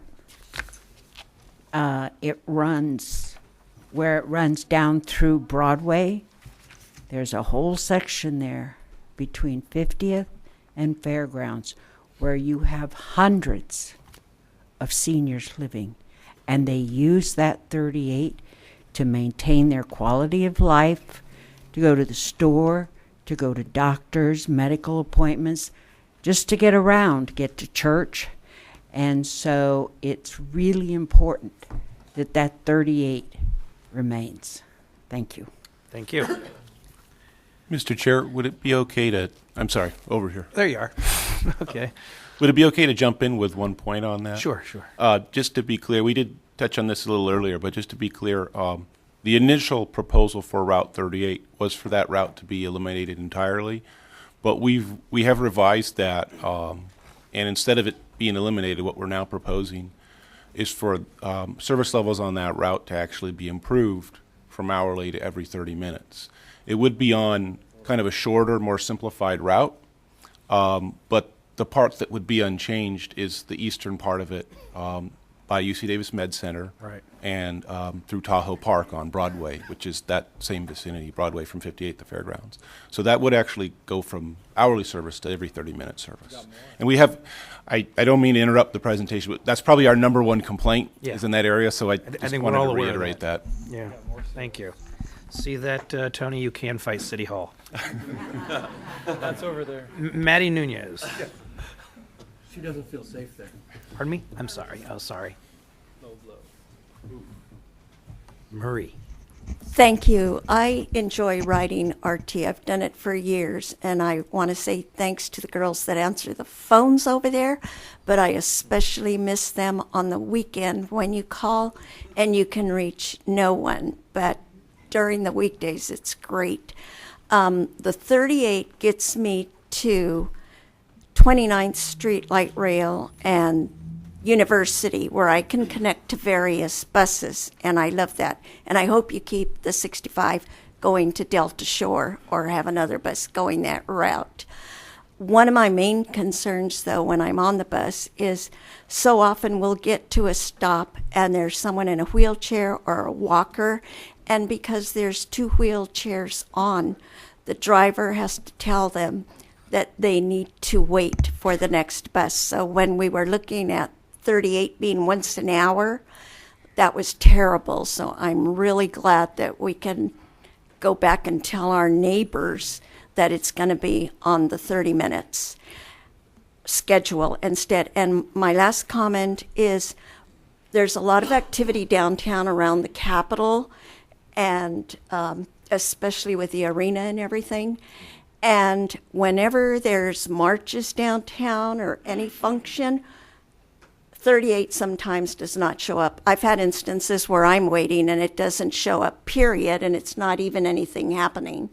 But especially when there's marches, and then it's the weekend, so there's no one on the phones. Thank you. Thank you. Michelle Parasette.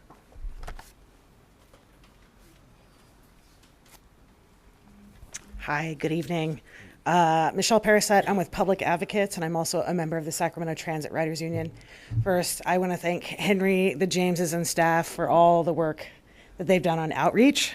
It's been pretty amazing, and especially thank you for coming to SACTRU to talk about the different plans, the revenue neutral plan and the expanded service plan. And that expanded service plan I want to touch on a little bit. So PA, along with our partners at PolicyLink, Transform, Climate Plan, and other statewide and local groups, fought for almost 2 years to win transit operations dollars in SB1, along with probably folks at RT. So SB1 had a fix-it-first focus, and that included fixing the hole left in many transit system budgets after the Great Recession. Like transit systems across the state, RT had to significantly contract services and cut routes, many of which have not been restored. It is very clear in the intent language in SB1 what the transit operations dollars were intended for, and that's to expand transit operations. It was a fiscally responsible decision to not commit SB1 dollars until the repeal effort was resolved. But now that it is resolved, it is my hope that the board will use those SB1 operations dollars as legislators and advocates intended, which is to expand service. Thank you for all of your work. Those are my comments. Thank you, Michelle. Barbara Stanton.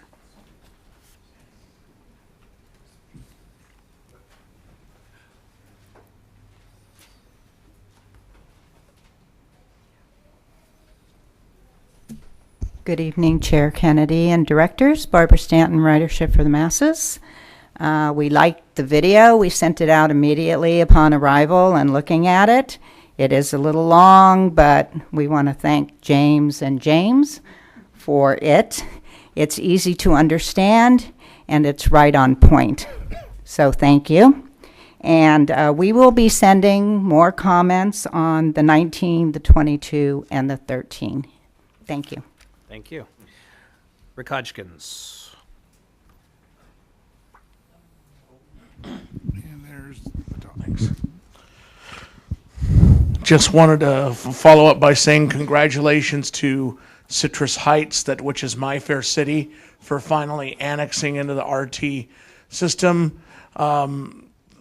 James Boyle did not mention bus 21, which I'm very happy is going to be doing its whole entire route from Lewiston, Orlando to Matherfield Mills Light Rail Station. One of the reasons why I have not attended anything at the new Golden One Center, concerts and stuff, is, I could get light rail, but at night I wouldn't be able to get a bus back home, so I'm interested to learn what the new schedule is going to be. As far as the 82 is concerned, I know that wasn't mentioned. I assume that that's going to stay the way it is. Hopefully it stays on Butano. And finally, I'm worried about, I know that I could access the Matherfield Light Rail Station, but what if I wanted to access the Sunrise Light Rail Station or get somewhere on Sunrise in Coloma? I'm also worried about those that live that live more than 3/4 of a mile from a bus stop. We need to find ways to shorten the walking distances, and if that means putting in more smart ride zones, connecting all the smart ride zones together,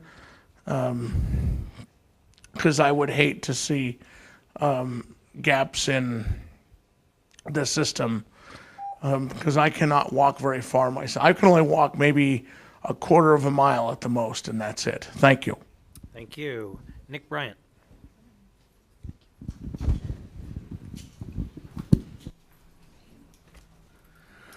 Okay, my name is Nick Bryant.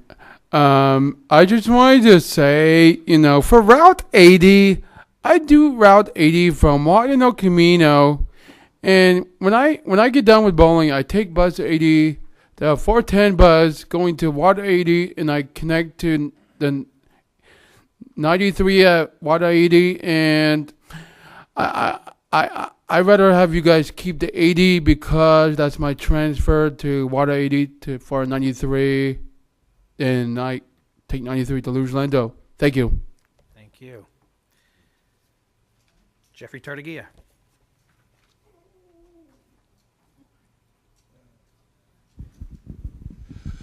Well, guys, there's a lot of specifics, but I'm going to make it the more general. Microtransit, assembly range. For the microtransit, you need to have the place. How do you get out of an area? You want something in there, but it's only designed for the, should we say, 5 or 10 mile space area. If somebody out of the area wants to get in there, how do they access it? Accessibility. I have yet to be able to try with an electric scooter to ride on microtransit. Those are some of the things that need to be corrected. Where you are not going to be having places, reducive service, gone service. I suggest you have some community centers that in this next month that you meet that show them that. As I've explained to the James, with the 22 disappearing, there's a lot of frightened people getting over to the Kaiser Morris facility. There's supposed to be more, but it's not explained.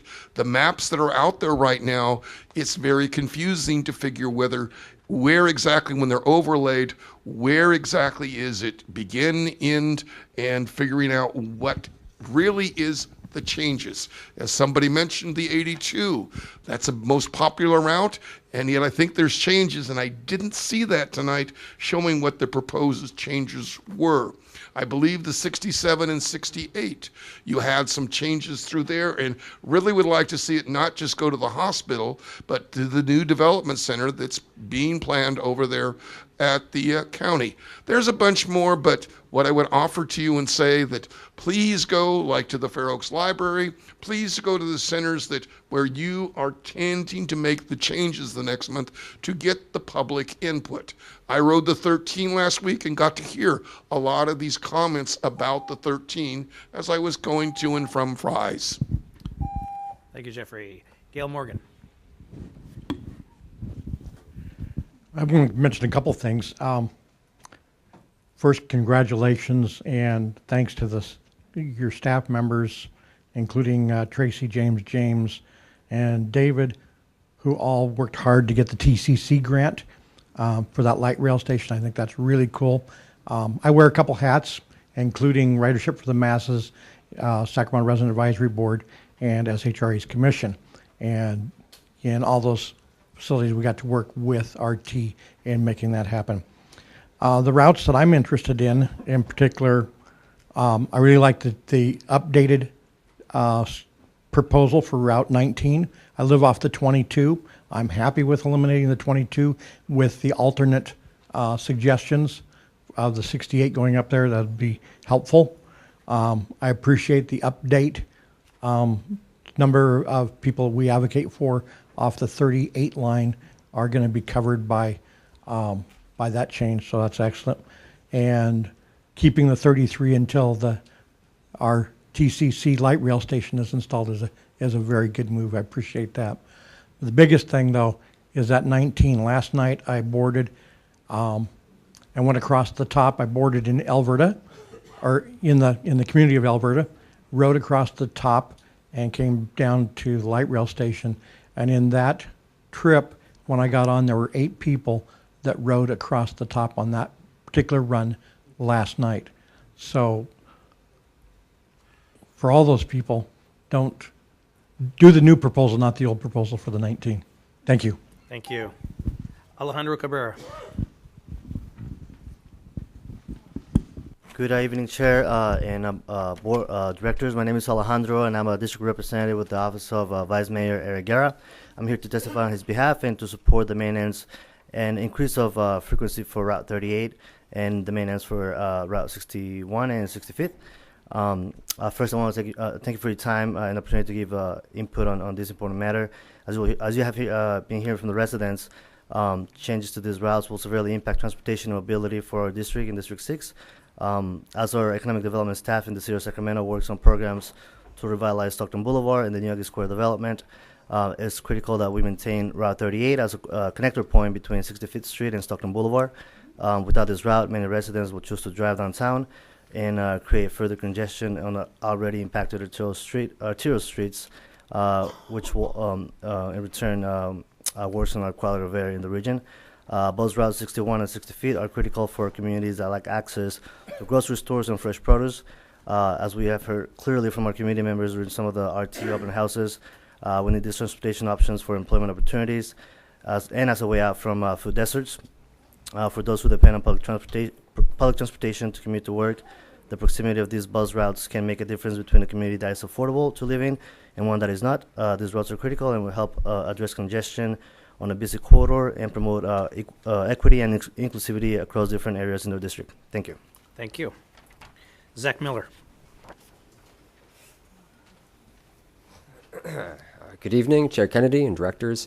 I'm here to support the current proposal to keep the Route 38 and increase its frequency to every half an hour.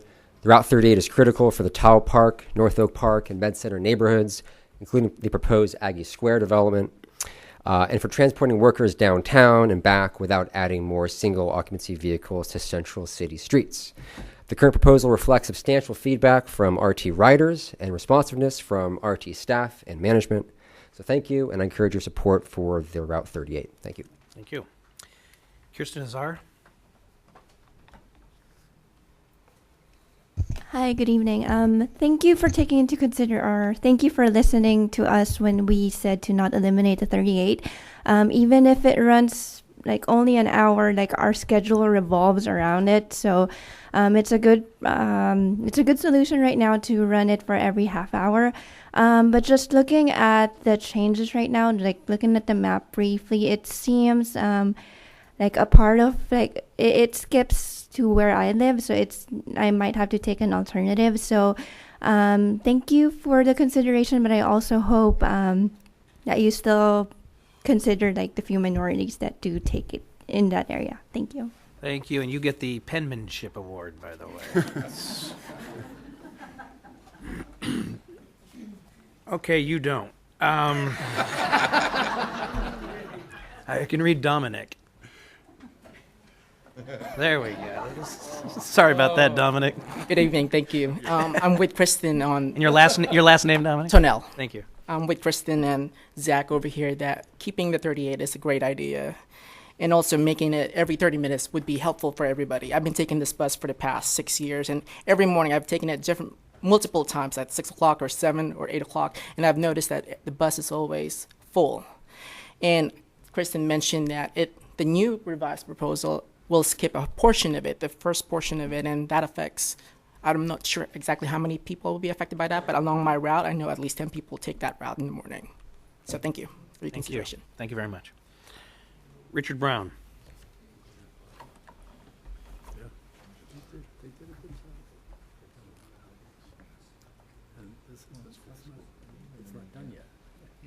Good evening. Richard Lewis Brown, advocate for Bus 38. I've been listening to all the different responses, and let me be very clear. I didn't know RT was run for profit. RT is supposed to serve the public. So whether you have a usage rate of 4 people riding the bus or 1,000 people riding the bus, you're serving the public. Number 2, Bus 38.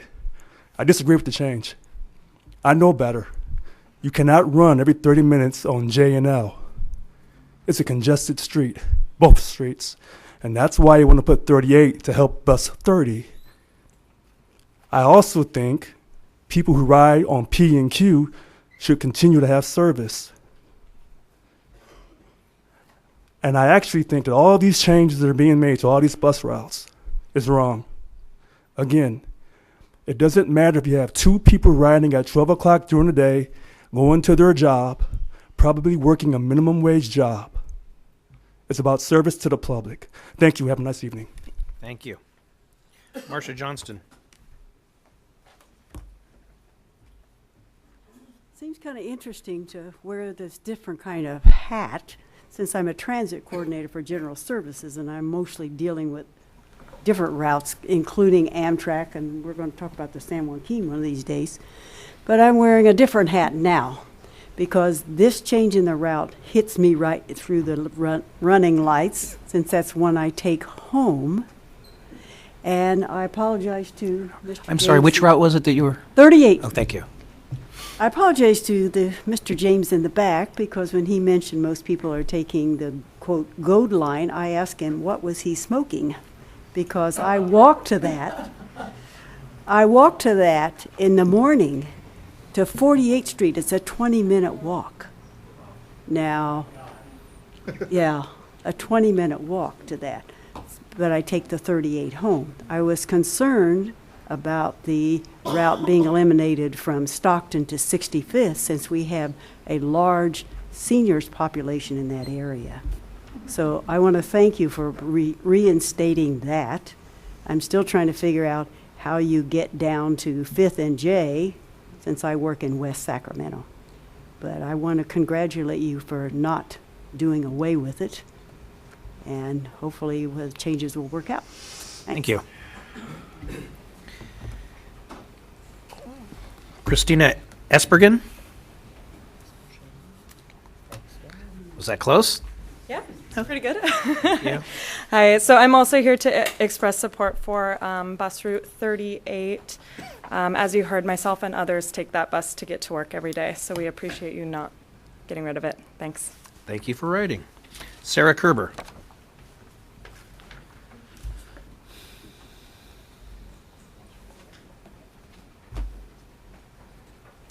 Good evening, Director and Board.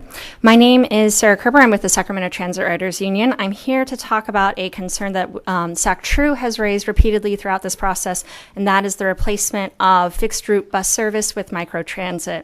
The project is presented as a complement and to fill in service that is being removed, but also has admitted that it is going to play a large role in the project going forward.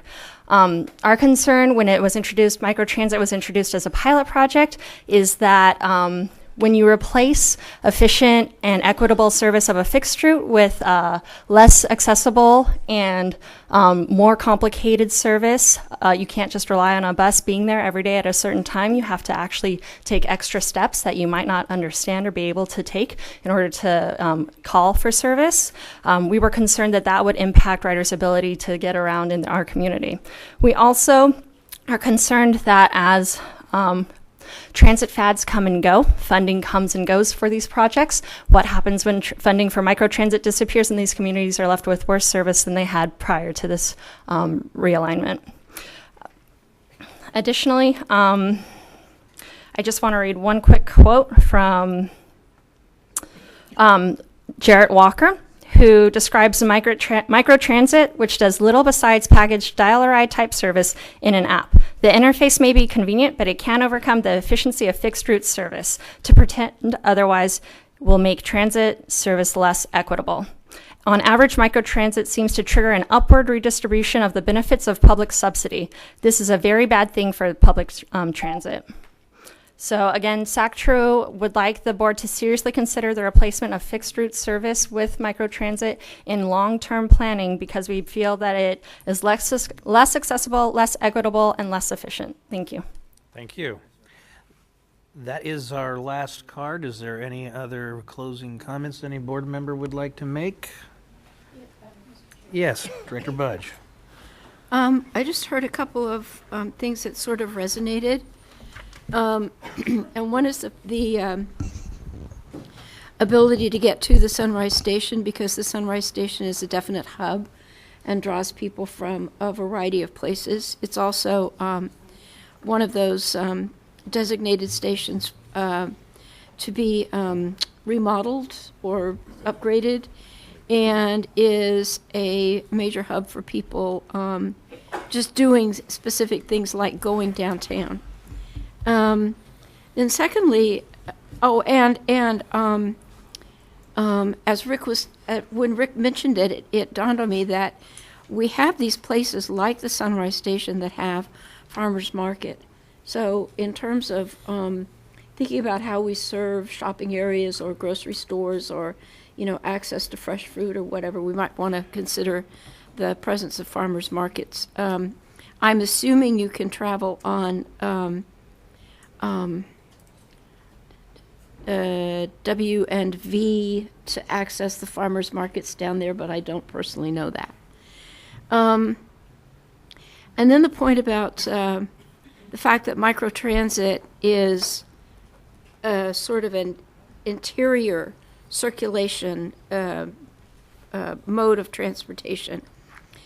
Looking at the map of future microtransit areas, remembering that we probably need to make sure that there are main routes that go through these microtransit areas, and obviously North Natomas, as Director Cerner is pointing out, they have one bus route. Rancho Cordova has two. We now may have one. So places like North Natomas and Anatolia are probably not going to be a part of that. Right. But otherwise, the microtransit areas that are within the developed urban area and already have bus service on major corridors make sure that they don't lose the ability to access the bus service on those major corridors. Okay. Thank you. Chair? Right, any others? Chair? Yes, sir. Mr. Miller. Along those same lines, because I've heard this a lot about microtransit, and in my mind, it is great for point-to-point and providing mobility from your doorstep, everybody's doorstep, where we did the pilot project in Citrus Heights, to places within the city, whether it be the doctor or the grocery store. But I think one thing we're overlooking, we need to stress, is it also gets you to transit, and I think we need to emphasize that. It'll get you to the number one in Citrus Heights, one of the highest performing lines, and boom, you're out of the city, and away you go. And I would hope that we can use the data and the algorithms, whatever they do with this app, and see patterns where maybe a fixed route develops, where there's a definite pattern that a fixed route would serve better. But as far as opening up Citrus Heights, where a majority of the homes are over a mile from any bus stop, it's really made a difference, and it connects you to the rest of the region. Earlier there was some comments about SB1, and we were presented with enhancements to our options as far as service based on funding, correct? We didn't even talk about that tonight. No, we do have plans. Yes. I'm looking at Henry, but yes. Okay.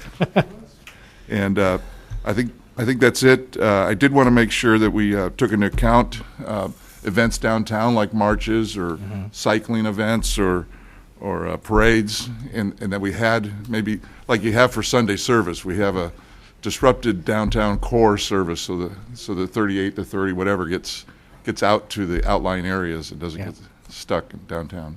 And real quick, if I could on that one, we've been working really close with the city staff on our routing in downtown. We have a lot of buses that use Capitol, and that's bad for us because Capitol is always closed for festivals and marches, and so we're always having a detour. So you bring up a great point, and we're working really close with city staff and trying to figure out, using their plans for downtown and what are the transit priority corridors in downtown. And workaround. Thank you. Just on that final note, there have been some conversations about trying to get the bus back to L instead of Capitol to help with those problems. We'd love that. Okay. Well, I'd be happy to help you with that. That would be great. So let me know how I can help. Thank you, and we will. Okay. Thank you. Thank you very much. And for those of you who didn't speak, or if you didn't get all of your points in, please continue to reach out to staff. This is an ongoing process. Sure. Yes. Director. So just to be clear, so February 25th, we're going to have this presented to us. Is that correct? Yes. A final recommendation from staff, is that the intent? That's true, yes. Okay, and are we going to be asked to make decisions that evening? We will. We will. Yeah, at that time, yes, that's our plan. And, we might, based on the feedback at that time, board can direct us to further, research, analyze, or approve the plan. Okay. Just as we're talking to folks, again, recognizing this has been evolving, almost minute to minute on some days, I'm sure. But a month from now, we'll be back, less than a month from now, you'll be before us with a recommendation that obviously will set the stage for decisions by this board, potentially that evening. That evening. Correct. Yes. Right. Okay, I just want to make sure. Yes. Okay, thanks. Thank you. Okay, thank you. Next item. Next item, item number 10, information. Potential future temporary use of property at the Florin Road Light Rail Station, introduced by Brent Berger.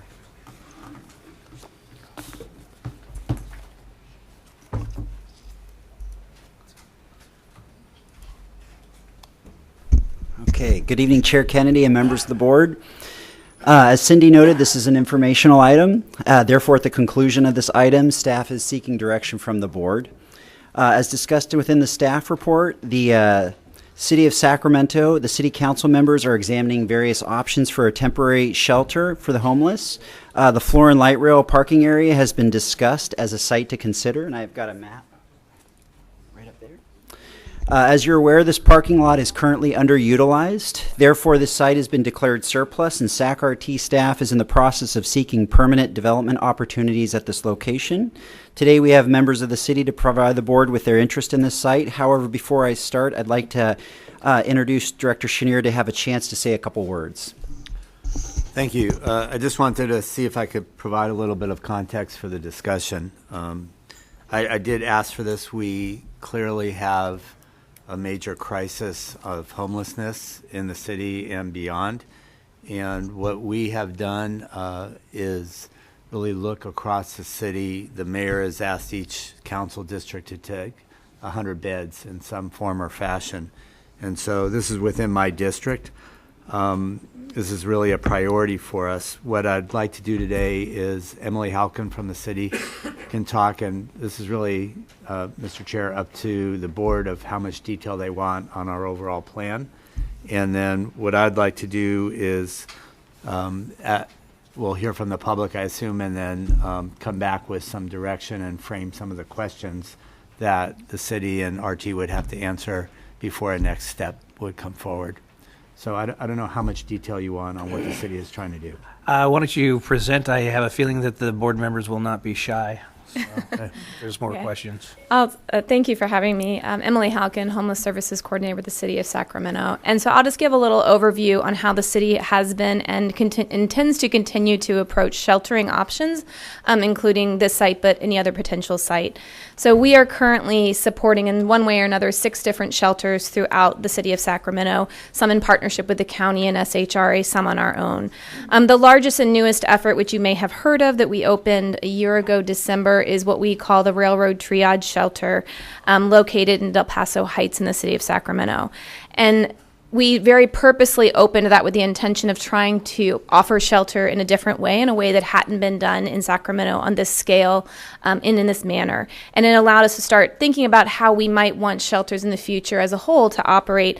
And we really hope that as we start to look at new sheltering opportunities, that the lessons we've learned there can be replicated in those shelters.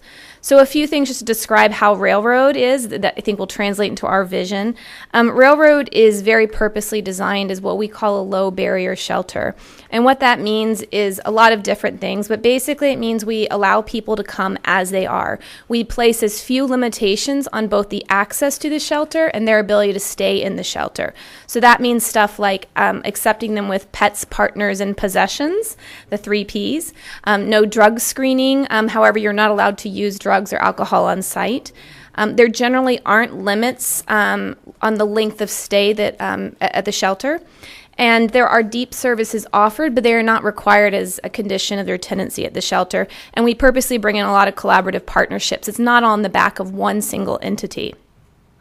Important also to our ability to stand up Railroad, and I think will be important in future shelter endeavors, is we really change the way that shelters are accessed. Before the Railroad shelter and some other shelters we have in our community, a person experiencing homelessness in Sacramento had to go knock on multiple doors or sign up for multiple wait lists or jump through different types of hoops depending on the shelter. This was not only confusing for the clients, but it also can really impact neighborhoods because it almost forced people to loiter around shelters and it forced them to queue up in places in hopes for a shelter bed. So at Railroad and any future shelters that we would be opening, intake would be through outreach only. And in the city, that primarily means a coordination with our police impact team and our community health workers who are clinically trained outreach professionals. Additionally, as we did at Railroad, we look to first target the immediate surrounding area where that shelter is located, working with known encampments in the community and inviting those folks in first.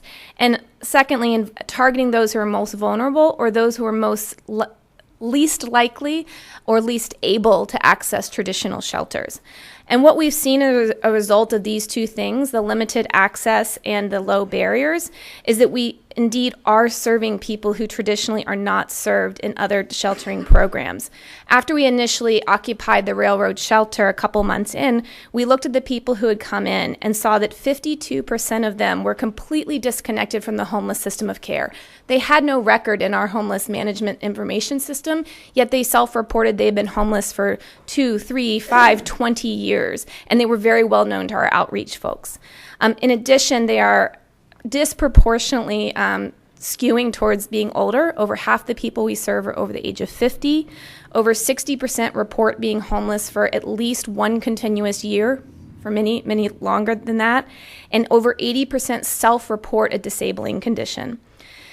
And so what this is telling me is that we have actually done something different, but it doesn't come without challenges, and we certainly want to recognize that. We are serving a very vulnerable population with a lot of challenges, and we know that there are some very, very real impacts on the communities that host shelters like this.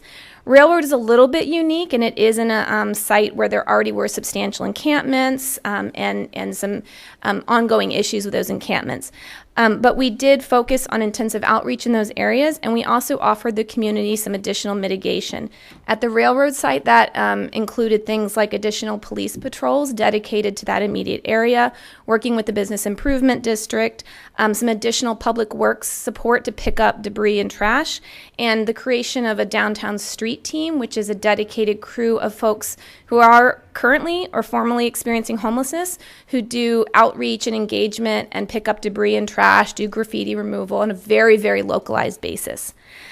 Finally, the other challenge at Railroad is the building itself. We don't own it. We have a lease on the property. It's a big warehouse, and it's not designed to be a shelter.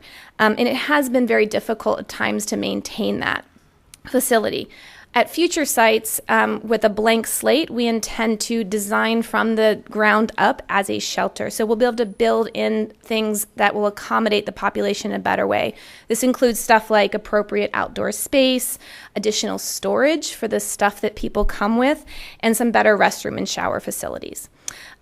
So at this point, we are at the front end, as Councilmember Chenier shared, of looking for sites throughout the community. And as you can imagine, these are difficult to find, and not every site is appropriate, but we are very excited to have this conversation with the RT board and potentially with the community tomorrow night, and I'm happy to answer any questions. And if I could just add a couple of points about the site. So the site itself is 21 acres that RT owns. There are kind of 4 parking lots on site and then a grassy area. Well, and there have been a lot of discussions around transit-oriented development, particularly in the front 2 sites, the front 2 parking lots that are further south.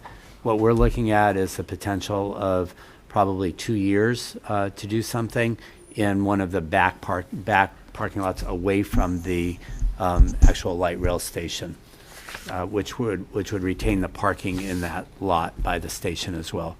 So that's kind of what we're looking at, and Mr. Chair, if you want to do public comment. Yeah, we do have a few cards, so thank you very much. Mr. Chair? Yes. Excuse me, before Emily leaves the podium, Yes. I had a question.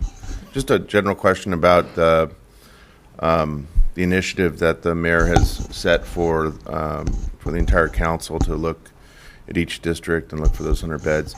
Is the city also simultaneously kind of keeping its thumb on the pulse of what are the socioeconomic conditions of any of the sites around any of the sites that are proposed? So it's not just the geography of the political geography of the city, the districts, but is there an ongoing assessment of when these sites are proposed, whether they be RT facilities or city facilities or others? Who is the surrounding community, the immediate surrounding community? Is the city doing that? I think it's a really good question. I think we have done it site by site. No site has been formally proposed at this point, so at this point it's kind of hypothetical, but certainly not just who's experiencing homelessness in that community, but who is the housed population, how will they be impacted. That was a big part of the conversation with the railroad, and I would assume that any future site we would engage local community groups, PBIDs, other types of organizations to learn about the very real issues and challenges and hopefully opportunities. But there hasn't been a concerted effort that I'm aware of because at this point it's kind of hypothetical. If I can answer it really quickly too, because I think it's a really important question. Yeah. I'm looking at 2 sites in my district which are very different economically. And of the sites I know, and I don't know all of my colleagues what they're looking at, there is a range of socioeconomic status around those sites. It's not all poor areas or not. Okay. Thank you. Mr. Just totally. Yeah, Emily, before you leave, because you touched on it with regards to the Railroad Avenue site.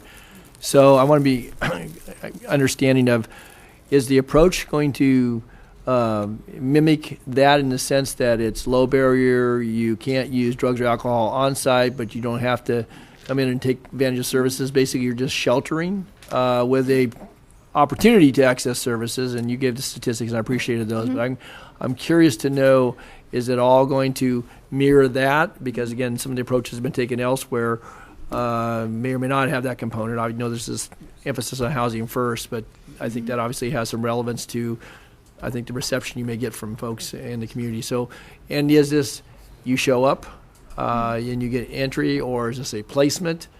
I don't mean just this site, but kind of what you're looking at in the and obviously there are council members on the body here that are probably given similar searches. But I guess I'm curious as to know what the approach is in general. Yeah, so I think on your first question about the approach is I think the intention of the council, and any of you guys can speak out, is that for the large triage shelters, they would be similarly arranged like railroad with low barrier entry and deep services, wraparound services. But the council has had a pretty robust conversation about the need for other types of sheltering. We had a workshop back in October, and I think that there's some special populations that might not be appropriate for a large triage shelter. I'm thinking of youth, I'm thinking of women and children, LGBT communities. And so there are other activities to try to address the sheltering needs of those smaller populations, probably not in a very large sprung structure type of facility.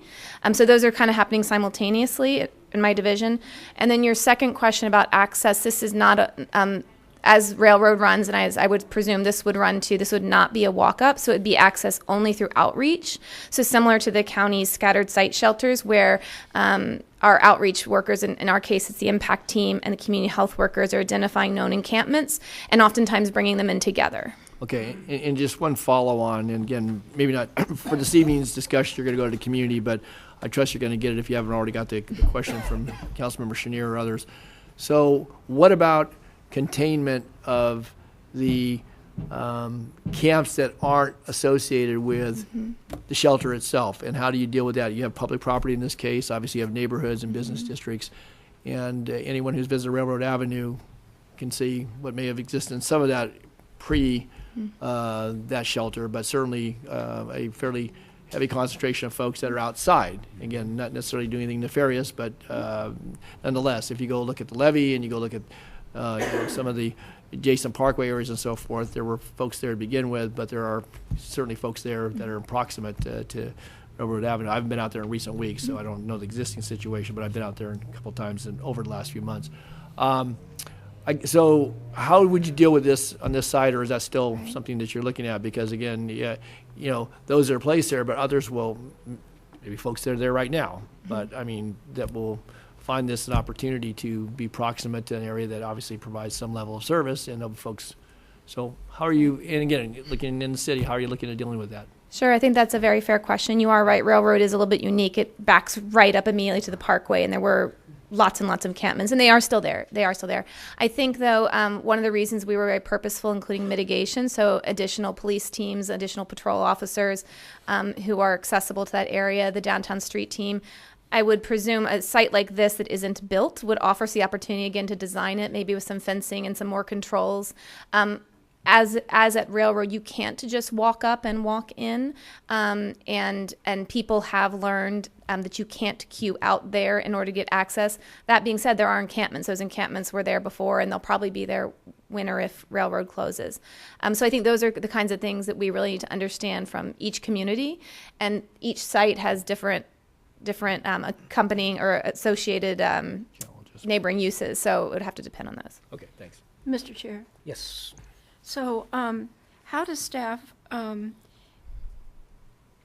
what would be the kind of deal points or potential deal points with the city to allow staff to reclaim this for Todd or some other transit-related purpose as opposed to this particular use, which how do you keep it from creating an entitlement?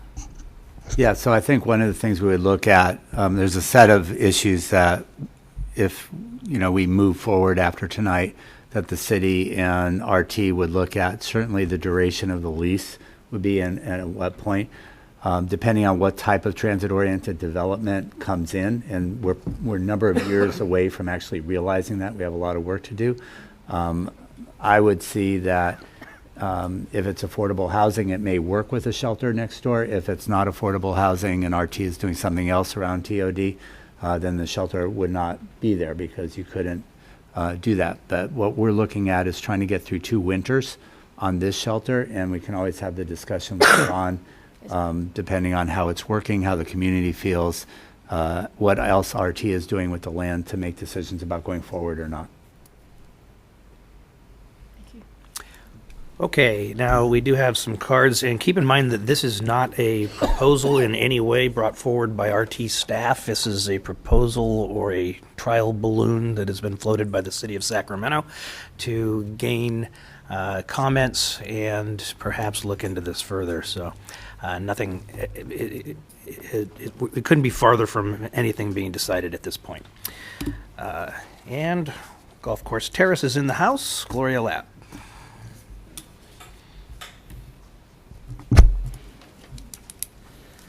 I live probably a mile from the light rail station.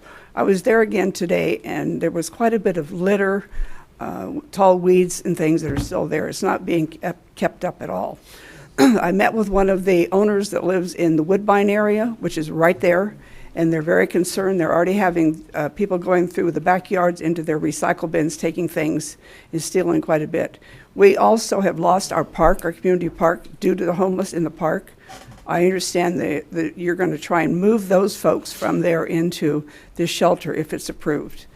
But I will say the majority of the board from Golf Course Terrace Estates Neighborhood Association does not want that tent there. Thank you. Tiffany Fink. Yes, this is the station. Yeah. So this is. Good evening, Supervisor Kennedy and the board. I'm Tiffany Fink. I'm the Chief Executive Officer at Paratransit. If you look at the property and you go to the west or to your left, we're the other transit property, and we own actually 3 additional vacant parcels on Woodbine. There are 3 major landowners west of the railroad tracks, RT, ourselves, and there's one other. So I'm here tonight both as the CEO, but also as the Secretary Treasurer of the Florin PBID. And so we look forward to reaching out and working with RT and the city on what the options are for that. Obviously, we serve a very vulnerable population. We see what's happening on it. We operate 21 hours a day, so we're very familiar with the use of that station. We're very interested in making sure that the PBID renewed and clean and safe was the #1 item. We're very lucky that our homeless navigator has placed and homed a very large number of people in our district. So we're happy to have a conversation, and we've already started the conversation with the city, both as an entity and as the PBID, but we look forward to whatever that is, to looking at how do we serve the vulnerable, which is obviously the mission both of RT as a transit agency and paratransit, but also work with the community to find the solution that's best for the community. And so we're here to offer that we would like to be part of that conversation on how we work together. Thank you. Jeffrey Tartagia.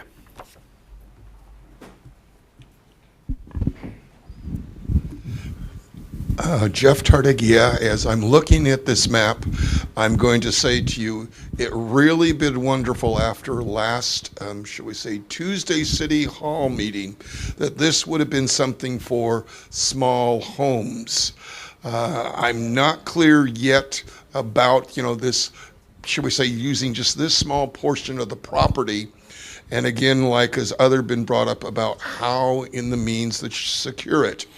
At the same time, I would say this is a much better property for transit development usage, and this would be a temporary use right now to see what would be and what would happen when you attract, should we say, a population and hopefully associated services that will maintain and deal with the population. I haven't seen whether this is more than 200, but there's, I believe, services that are going through with this if you're expanding the tent. And I believe this is a tent project. Thank you. Fatima Martinez.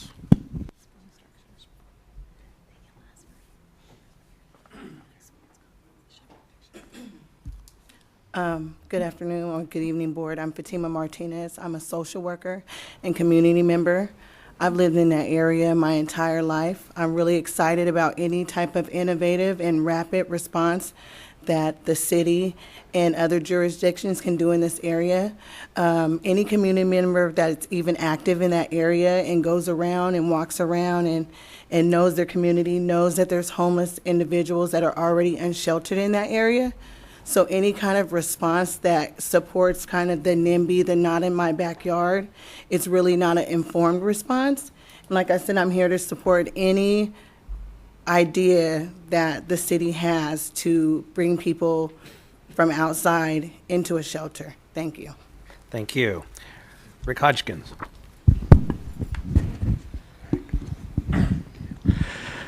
You'll be surprised to know, and some of you may know, that I do not live in the city, let alone near this parcel.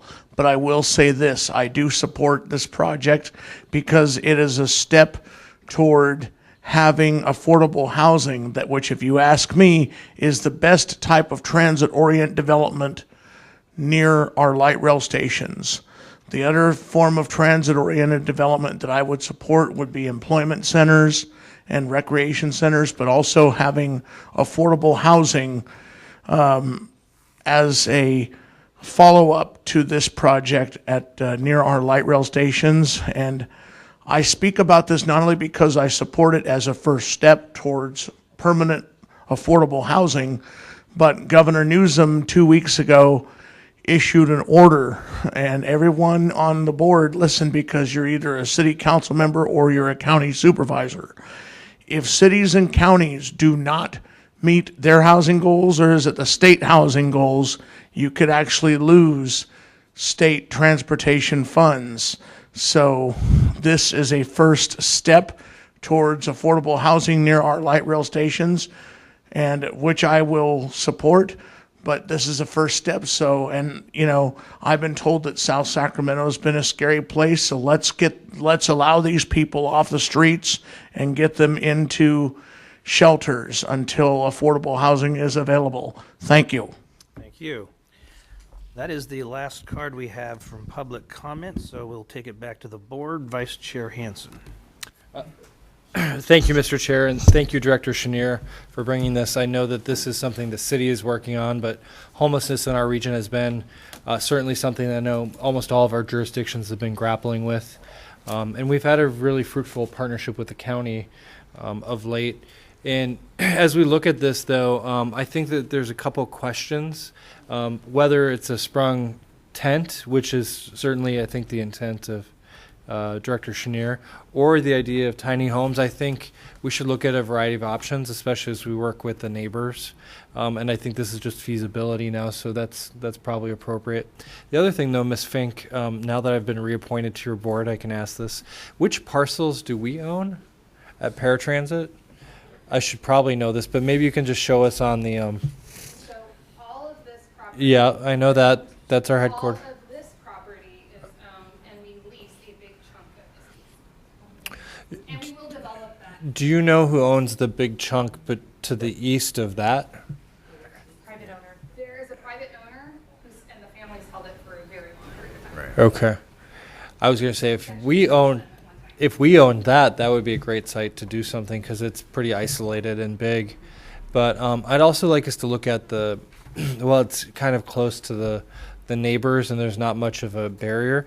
On the north end, that also seems like it could be a nice place, even though it's not paved, which I know has been one of the key constraints for a potential sprung shelter. But, you know, it's worth just understanding what the options are. Do we have a timeline to do this analysis? Yeah, if I can go last. Yeah. I'll try to answer that. All right. Okay, anybody else? The last thing I was going to say, I'm sorry, was, you know, we've got to try everything. RT is certainly not a city entity, but we're a member. And this issue, as it crosses boundaries, RT has actually been a leader bringing navigators onto our trains and buses, working at stations with people, partnering with Sacramento Steps Forward.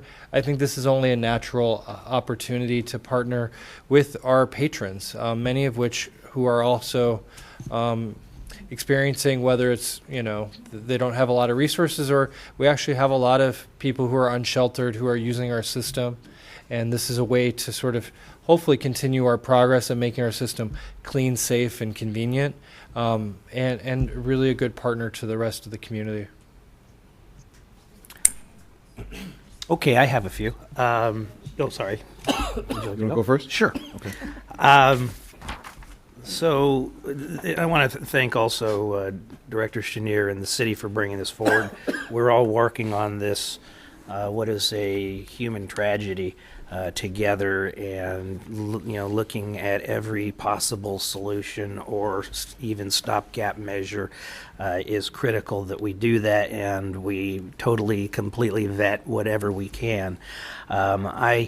As we go forward and look, if we're to look further into this, I want to just voice a few of my concerns up front. This also is the area that is within the district that I represent, and I do want to thank Director Chenier for reaching out to me very early on this. First, some specific, my concerns are its proximity to housing. And I'd like to, we need to talk about that. Its proximity to Burbank High School. That's something that needs to be considered. The social equity issues I share with Director Cerna, and that needs to be completely vetted and considered before any of these get placed, frankly. I'd also like to look at, if this were to happen and go forward, it would have to be a real ironclad agreement so that there is some kind of recourse. If, and I'll tell you, in all honesty, I have been a couple of times to Railroad Drive. They're doing great work. There's no question about it. Once you're in that building, it's as Director Natoli stated, it's what's happening outside the building that concerns me. And if this were to turn into anything remotely like that, that would be a significant concern, obviously. I'm comfortable with the TOD issue because, as Director Chenier says, that's a long-term issue that we will be working on for the next couple of years. But finally, and this is more of an overall concern that I have, and that's in my fiduciary duty as the chair of this board, and the impacts that this might have on RT. Many people up here at this dais have worked very hard over the years to turn RT around, and our staff has done an amazing job of really taking an agency that was not looked upon very highly by the public, and as a result, we watched ridership continue to go down and down and down, even beyond what the national average is. As the vice chair pointed out, clean, safe, and convenient has been become our mantra, and I'm concerned at the perception of RT, the perception of RT riders, and potential riders, and the impact that this would have on a reputation that we are trying to bring up, and what this does to impact our efforts for clean, safe, and convenient. Those are the issues that I would like to further delve into if we are to consider this moving forward. Mr. Chair. Yes, ma'am. Thank you for your eloquent comments. I agree with you 100%. Thank you. That's please write that down, someone. Mr. Chair, I'd like to second that feeling. I jotted down, one of my primary concerns is for our riders, and that they do feel safe, that the station remains clean, and I would just add secure as well. Those are my concerns, and I share them. But I don't have the answers, and I appreciate everything you're doing. If I did have the answers, it would be Governor Miller, not Newsom, I think. But I don't. Well, coming from President Kennedy. There you go. Mr. Jennings.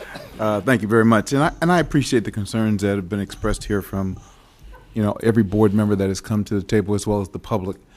I just know that in Sacramento we have to find solutions, and we have to work together to find those solutions. And I really appreciate some of the comments from the public that came up to speak to the solutions that we have to find together in order to address a very serious problem that we have.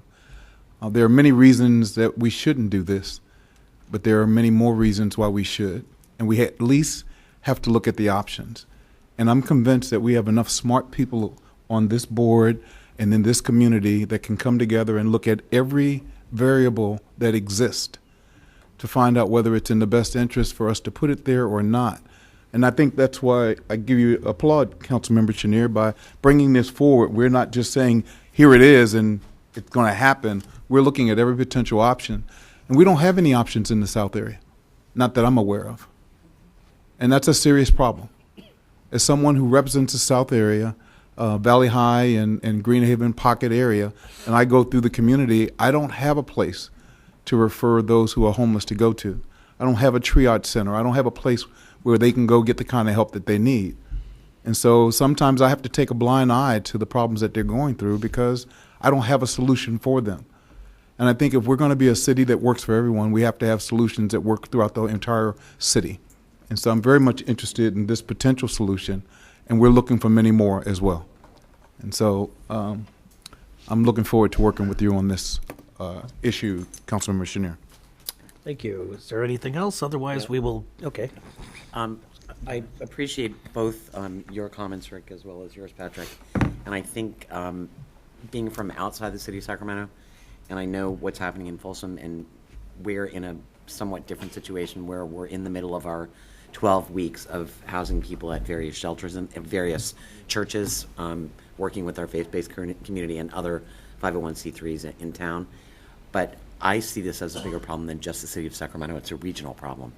And this board is very regional, and we need to be looking at all sorts of opportunities. And I think, yes, there could be some negatives to this. There could be some positives. And I think it's important that this board is willing to at least look at that and see what we can do in order to find solutions that help all of us in the region. So I look forward to discussing it. Thank you. I believe Director Chenier. Thank you, Mr. Chair. So I appreciate everyone's comments. We took notes. I took notes. We're in a crisis situation. There's no question about it, and it's getting worse. And I assume from the point in time count that's going to go on this week, when we get the results, we'll know how much worse it actually is. But we can just see it anecdotally. We learned a lot in doing railroad. We learned what works. We learned what doesn't. We have permanently housed over 160, 170 individuals coming out of that shelter and worked with over 600 people over the course of 12, 13 months now in that. Those are lessons learned that we spent a lot of time and energy on, and those are lessons learned that we will use as we go forward in putting together new shelters. We have very few choices here. I mean, I've looked in my district, which is all within RT. I've looked for the last 8-9 months, if not the last 4 or 5 years, for sites to do this type of thing, and they just don't exist. We have an opportunity here, and I appreciate Mr. Kennedy noting that this won't affect the TOD issue. We will be done and out long before that actually comes to pass. But I think what we need to do as a board is really make decisions on data. And so my hope is that we can provide some direction to the general manager and his staff to take a look at a number of things, working with the city, and then bring back a more fleshed out issue paper of what the items would be, where the board could actually make decisions based on the data. It would include the duration of the lease, and Brent, I'll give you all this stuff later. The duration of the lease, the cost of the lease. This would be a revenue maker for RT. I don't know exactly what, but the city would be paying rent on that. What type of fencing that goes with the security and safety issues that we would need. What about utilities, who pays there? And the difference, I think, between this and the grassy area behind it is that there are utilities there that we could tap into and make it work a lot quicker. I'd be very interested, and Henry and I talked about this a little bit, in the city purchasing transit passes for all of the residents of the shelter. So that would be another revenue producer and ridership producer for RT. Any other mitigation measures that would be necessary. Again, doing this for at least 2 winters with some types of options or discussion triggered by success. And it would be good if we could also develop some metrics of whether this is being successful or not. And we had a discussion with the PBID today, which I think is the first of good discussions we'll have, and we'll be meeting with RT about the maintenance of the station as it is as well. But what can we do to really improve the neighborhood, and using folks potentially in the shelter or through our Downtown Streets program, which is folks that are cleaning up in the vicinity to help with what's going on Florin Road overall. So with that, what I'd like to do, and we also will continue to reach out to the community. We have been talking to neighborhood. We called the president of Golf Course Terrace. We've reached out to a number of neighborhood leaders. We'll continue to do that. We have a community meeting tomorrow night at Burbank High School at 6 o'clock. We'll go until there's no more questions to be answered so that we really can bring back to RT through Emily. These are all the questions that were raised and seeing if we can find answers. So my hope would be that this board accepts that direction for the staff to come back to us as soon as they can with answers to flesh all of this out. We estimate on these sprung tents about a 6 to 8 month process to get them up and running. So if we were going to try to do that for the winter, we need to move within 30 to 60 days here to get going on it. And that's really the need. I think overall homelessness is the largest threat we have to our community, both fiscally, but who we are morally. And it's going to require some risk, but we can learn. And Carrie, I appreciate what you said. We need to learn from these things because it's not just a Sacramento problem. It is a county problem. It is a regional problem. And if we can learn from these things, it would be great. And we do need to look at the equity question. We need to look at where these are going. As I said, I have one other site that is a little more complicated that we're trying to work on. If I can put 200 beds in my district, I'm more than willing to do it. We have to fix this problem. That's the bottom line. I have one question, though, Sure. clarification. Are you talking about this winter? No, next winter. Because we're, okay, all right. 6, 7 months from now. Yeah. Mr. I can't go retroactive. Director Natoli has a question. Yeah, just a question. So these are winter shelter, so these are 4-month shelters proposed? And then No, what- no. They're this would be- year-round. They're It would be year-round. year-round. They're year-round. People are there, all, okay. But the hope is that because the winters are so harsh, I mean, we have people dying on a weekly basis, that we can get up and running by next winter. So these are year-round, full-time shelter, okay. Yep. Triage. Okay, so I believe that the direction that I've heard is for the board for the staff to look at the issues that have been brought up and any other outlying issues and address what that might look like if this were to go forward. And I would appreciate it as not only chair, but also one of the two electeds that represents the area to be a part of that conversation. Thank you. And anybody else? All right, thank you. Mr. Kennedy, let me just say also, so thank you for that. If you want a county staff member to be involved to represent you on that, I think this is going to be a staff level discussion for a while. I'm just kind of staff level. Yeah, I know. Yeah. Okay. I'm going to be involved. We'll work on that. Okay. All right. Okay, well, thank you very much. Moving on, item number 11, the general manager's report.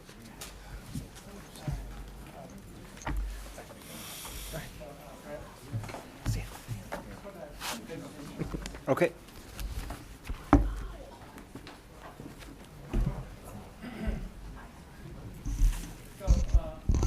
Microphone. Chair, can we start? Yes. Okay. We have a very short presentation. Brent is going to talk about our KPIs. Great. So I'll make it quick. I know everyone's ready to go. We have closed the books for the month of December. Again, the positive results that we had were really great. 400,000 approximately as a surplus for December for the month, and year to date it's about 3 million. For the 6 months, this is great so far. During the next 6 months, we always like to anticipate what's coming up. And if you think about it, we brought back late night service and weekend service, so we'll start seeing these expenses start creeping up again. And also, I want to keep in mind, although this is positive news and we love positive news, we also have to keep in mind that the debt service payment that will come in to play will come in next fiscal year, and that's about $3.5 million. So we want to have this positive result so we're ready for the debt service. So everything's looking good and we're on target. Next, I'd like to go into the next slide that we have is the deferred revenue. As you can see, the deferred revenue is continuing to climb. Again, this is good news. This is people that have prepaid for their media and haven't used it yet. So really positive news there. The next slide we have is just our fare box recovery ratio. We need to hit the target of 23%. We continue to use Measure A to supplement that. We're in no jeopardy of going below that 23%. We have sufficient Measure A to continue to supplement. Finally, on the ridership, this is where we have some really great news. Compared to our goal, we're seeing positive trends in ridership. In December of 2018, you can see compared to our goal, we're at 5.7% above the goal, and year to date, it's about 4.3% above the goal. When comparing ridership to last fiscal year, that's what these last three charts are. You'll see the first quarter we're down. It's about 5% down, but the second quarter you'll see a sharp turnaround. There's a couple of slides we did, one with the data with the fire and one with the data that does not include the fire. And if you exclude the fire, which is everyone knows the major fire that we had that left people at home driving or not coming to work on those days, we still, if you would exclude that, we actually saw a 2.4% increase in ridership. So that's really great news. Going forward with additional service improvements, looking at the next 6 months, you have the Los Rios student increased access. We have the reinstatement of cash fares, the continued positive trend from the fare reduction. We anticipate this ridership to continue to grow, and our goal is to at least to get back to the FY 2017 ridership numbers. If there's any questions, I'd be happy to answer. Otherwise, we're completed. Questions? Great. Thank you. This is a general question. Sure. Why are we not planning for those, what I assume are bond payments as we go along? No, that's a great question, and that's kind of what we and that's why I bring this up. We actually had set aside that we need to have a surplus for that payment. So that surplus we have right now will go towards it. We also have SB1 money, so we kind of have a bank, and depending on the next budget. So right now we're doing the mid-year budget cycle, and while we're doing the mid-year, we'll be forecasting out the next year's budget, and we'll determine how much SB1 money we have to apply to that or how much surplus we can continue to apply. I'd rather you say reserve than surplus. Okay. Yeah. Well, I want to be careful not to say reserve because that requires the board approval to utilize it. That's why I use surplus. Or this is just extra revenue that we can set aside without board approval, if that makes sense. But I think we're similar. Maybe you even just call it set aside. Okay. But, put that number up with whatever the anticipated bond indebtedness or debt payment is. And maybe just to give you a little bit more comfort, that first year of $3.5 million, that's a full year. The first year we won't have a full year. It's about the first year that we'll have when this debt service comes back is about $2.4 million. So again, we're setting ourselves up for a good position. From the bank's perspective, they also like to see that we're exceeding targets, that we're not just breaking even. You do not want to, in a transit agency, you do not want to just be at a break-even point. We have, drivers that have fixed runs that are preset, and it's not easy to make quick changes in a transit agency. So we definitely want to always have a surplus, cushion, set aside, whatever we'd like to call that. And I'm kind of asking the question because I'm new at looking at how you guys budget. I'm used to looking at what STA does, what Regional Sand does, and frankly, if you're talking about a sewer agency, also not easy to do changes real quick. Yes, yeah, right. The flows keep coming. That's correct. Yes. Okay, thank you. Thank you, Rick. That concludes my general manager's report. Okay, we do have two cards. Rick Hodgkins.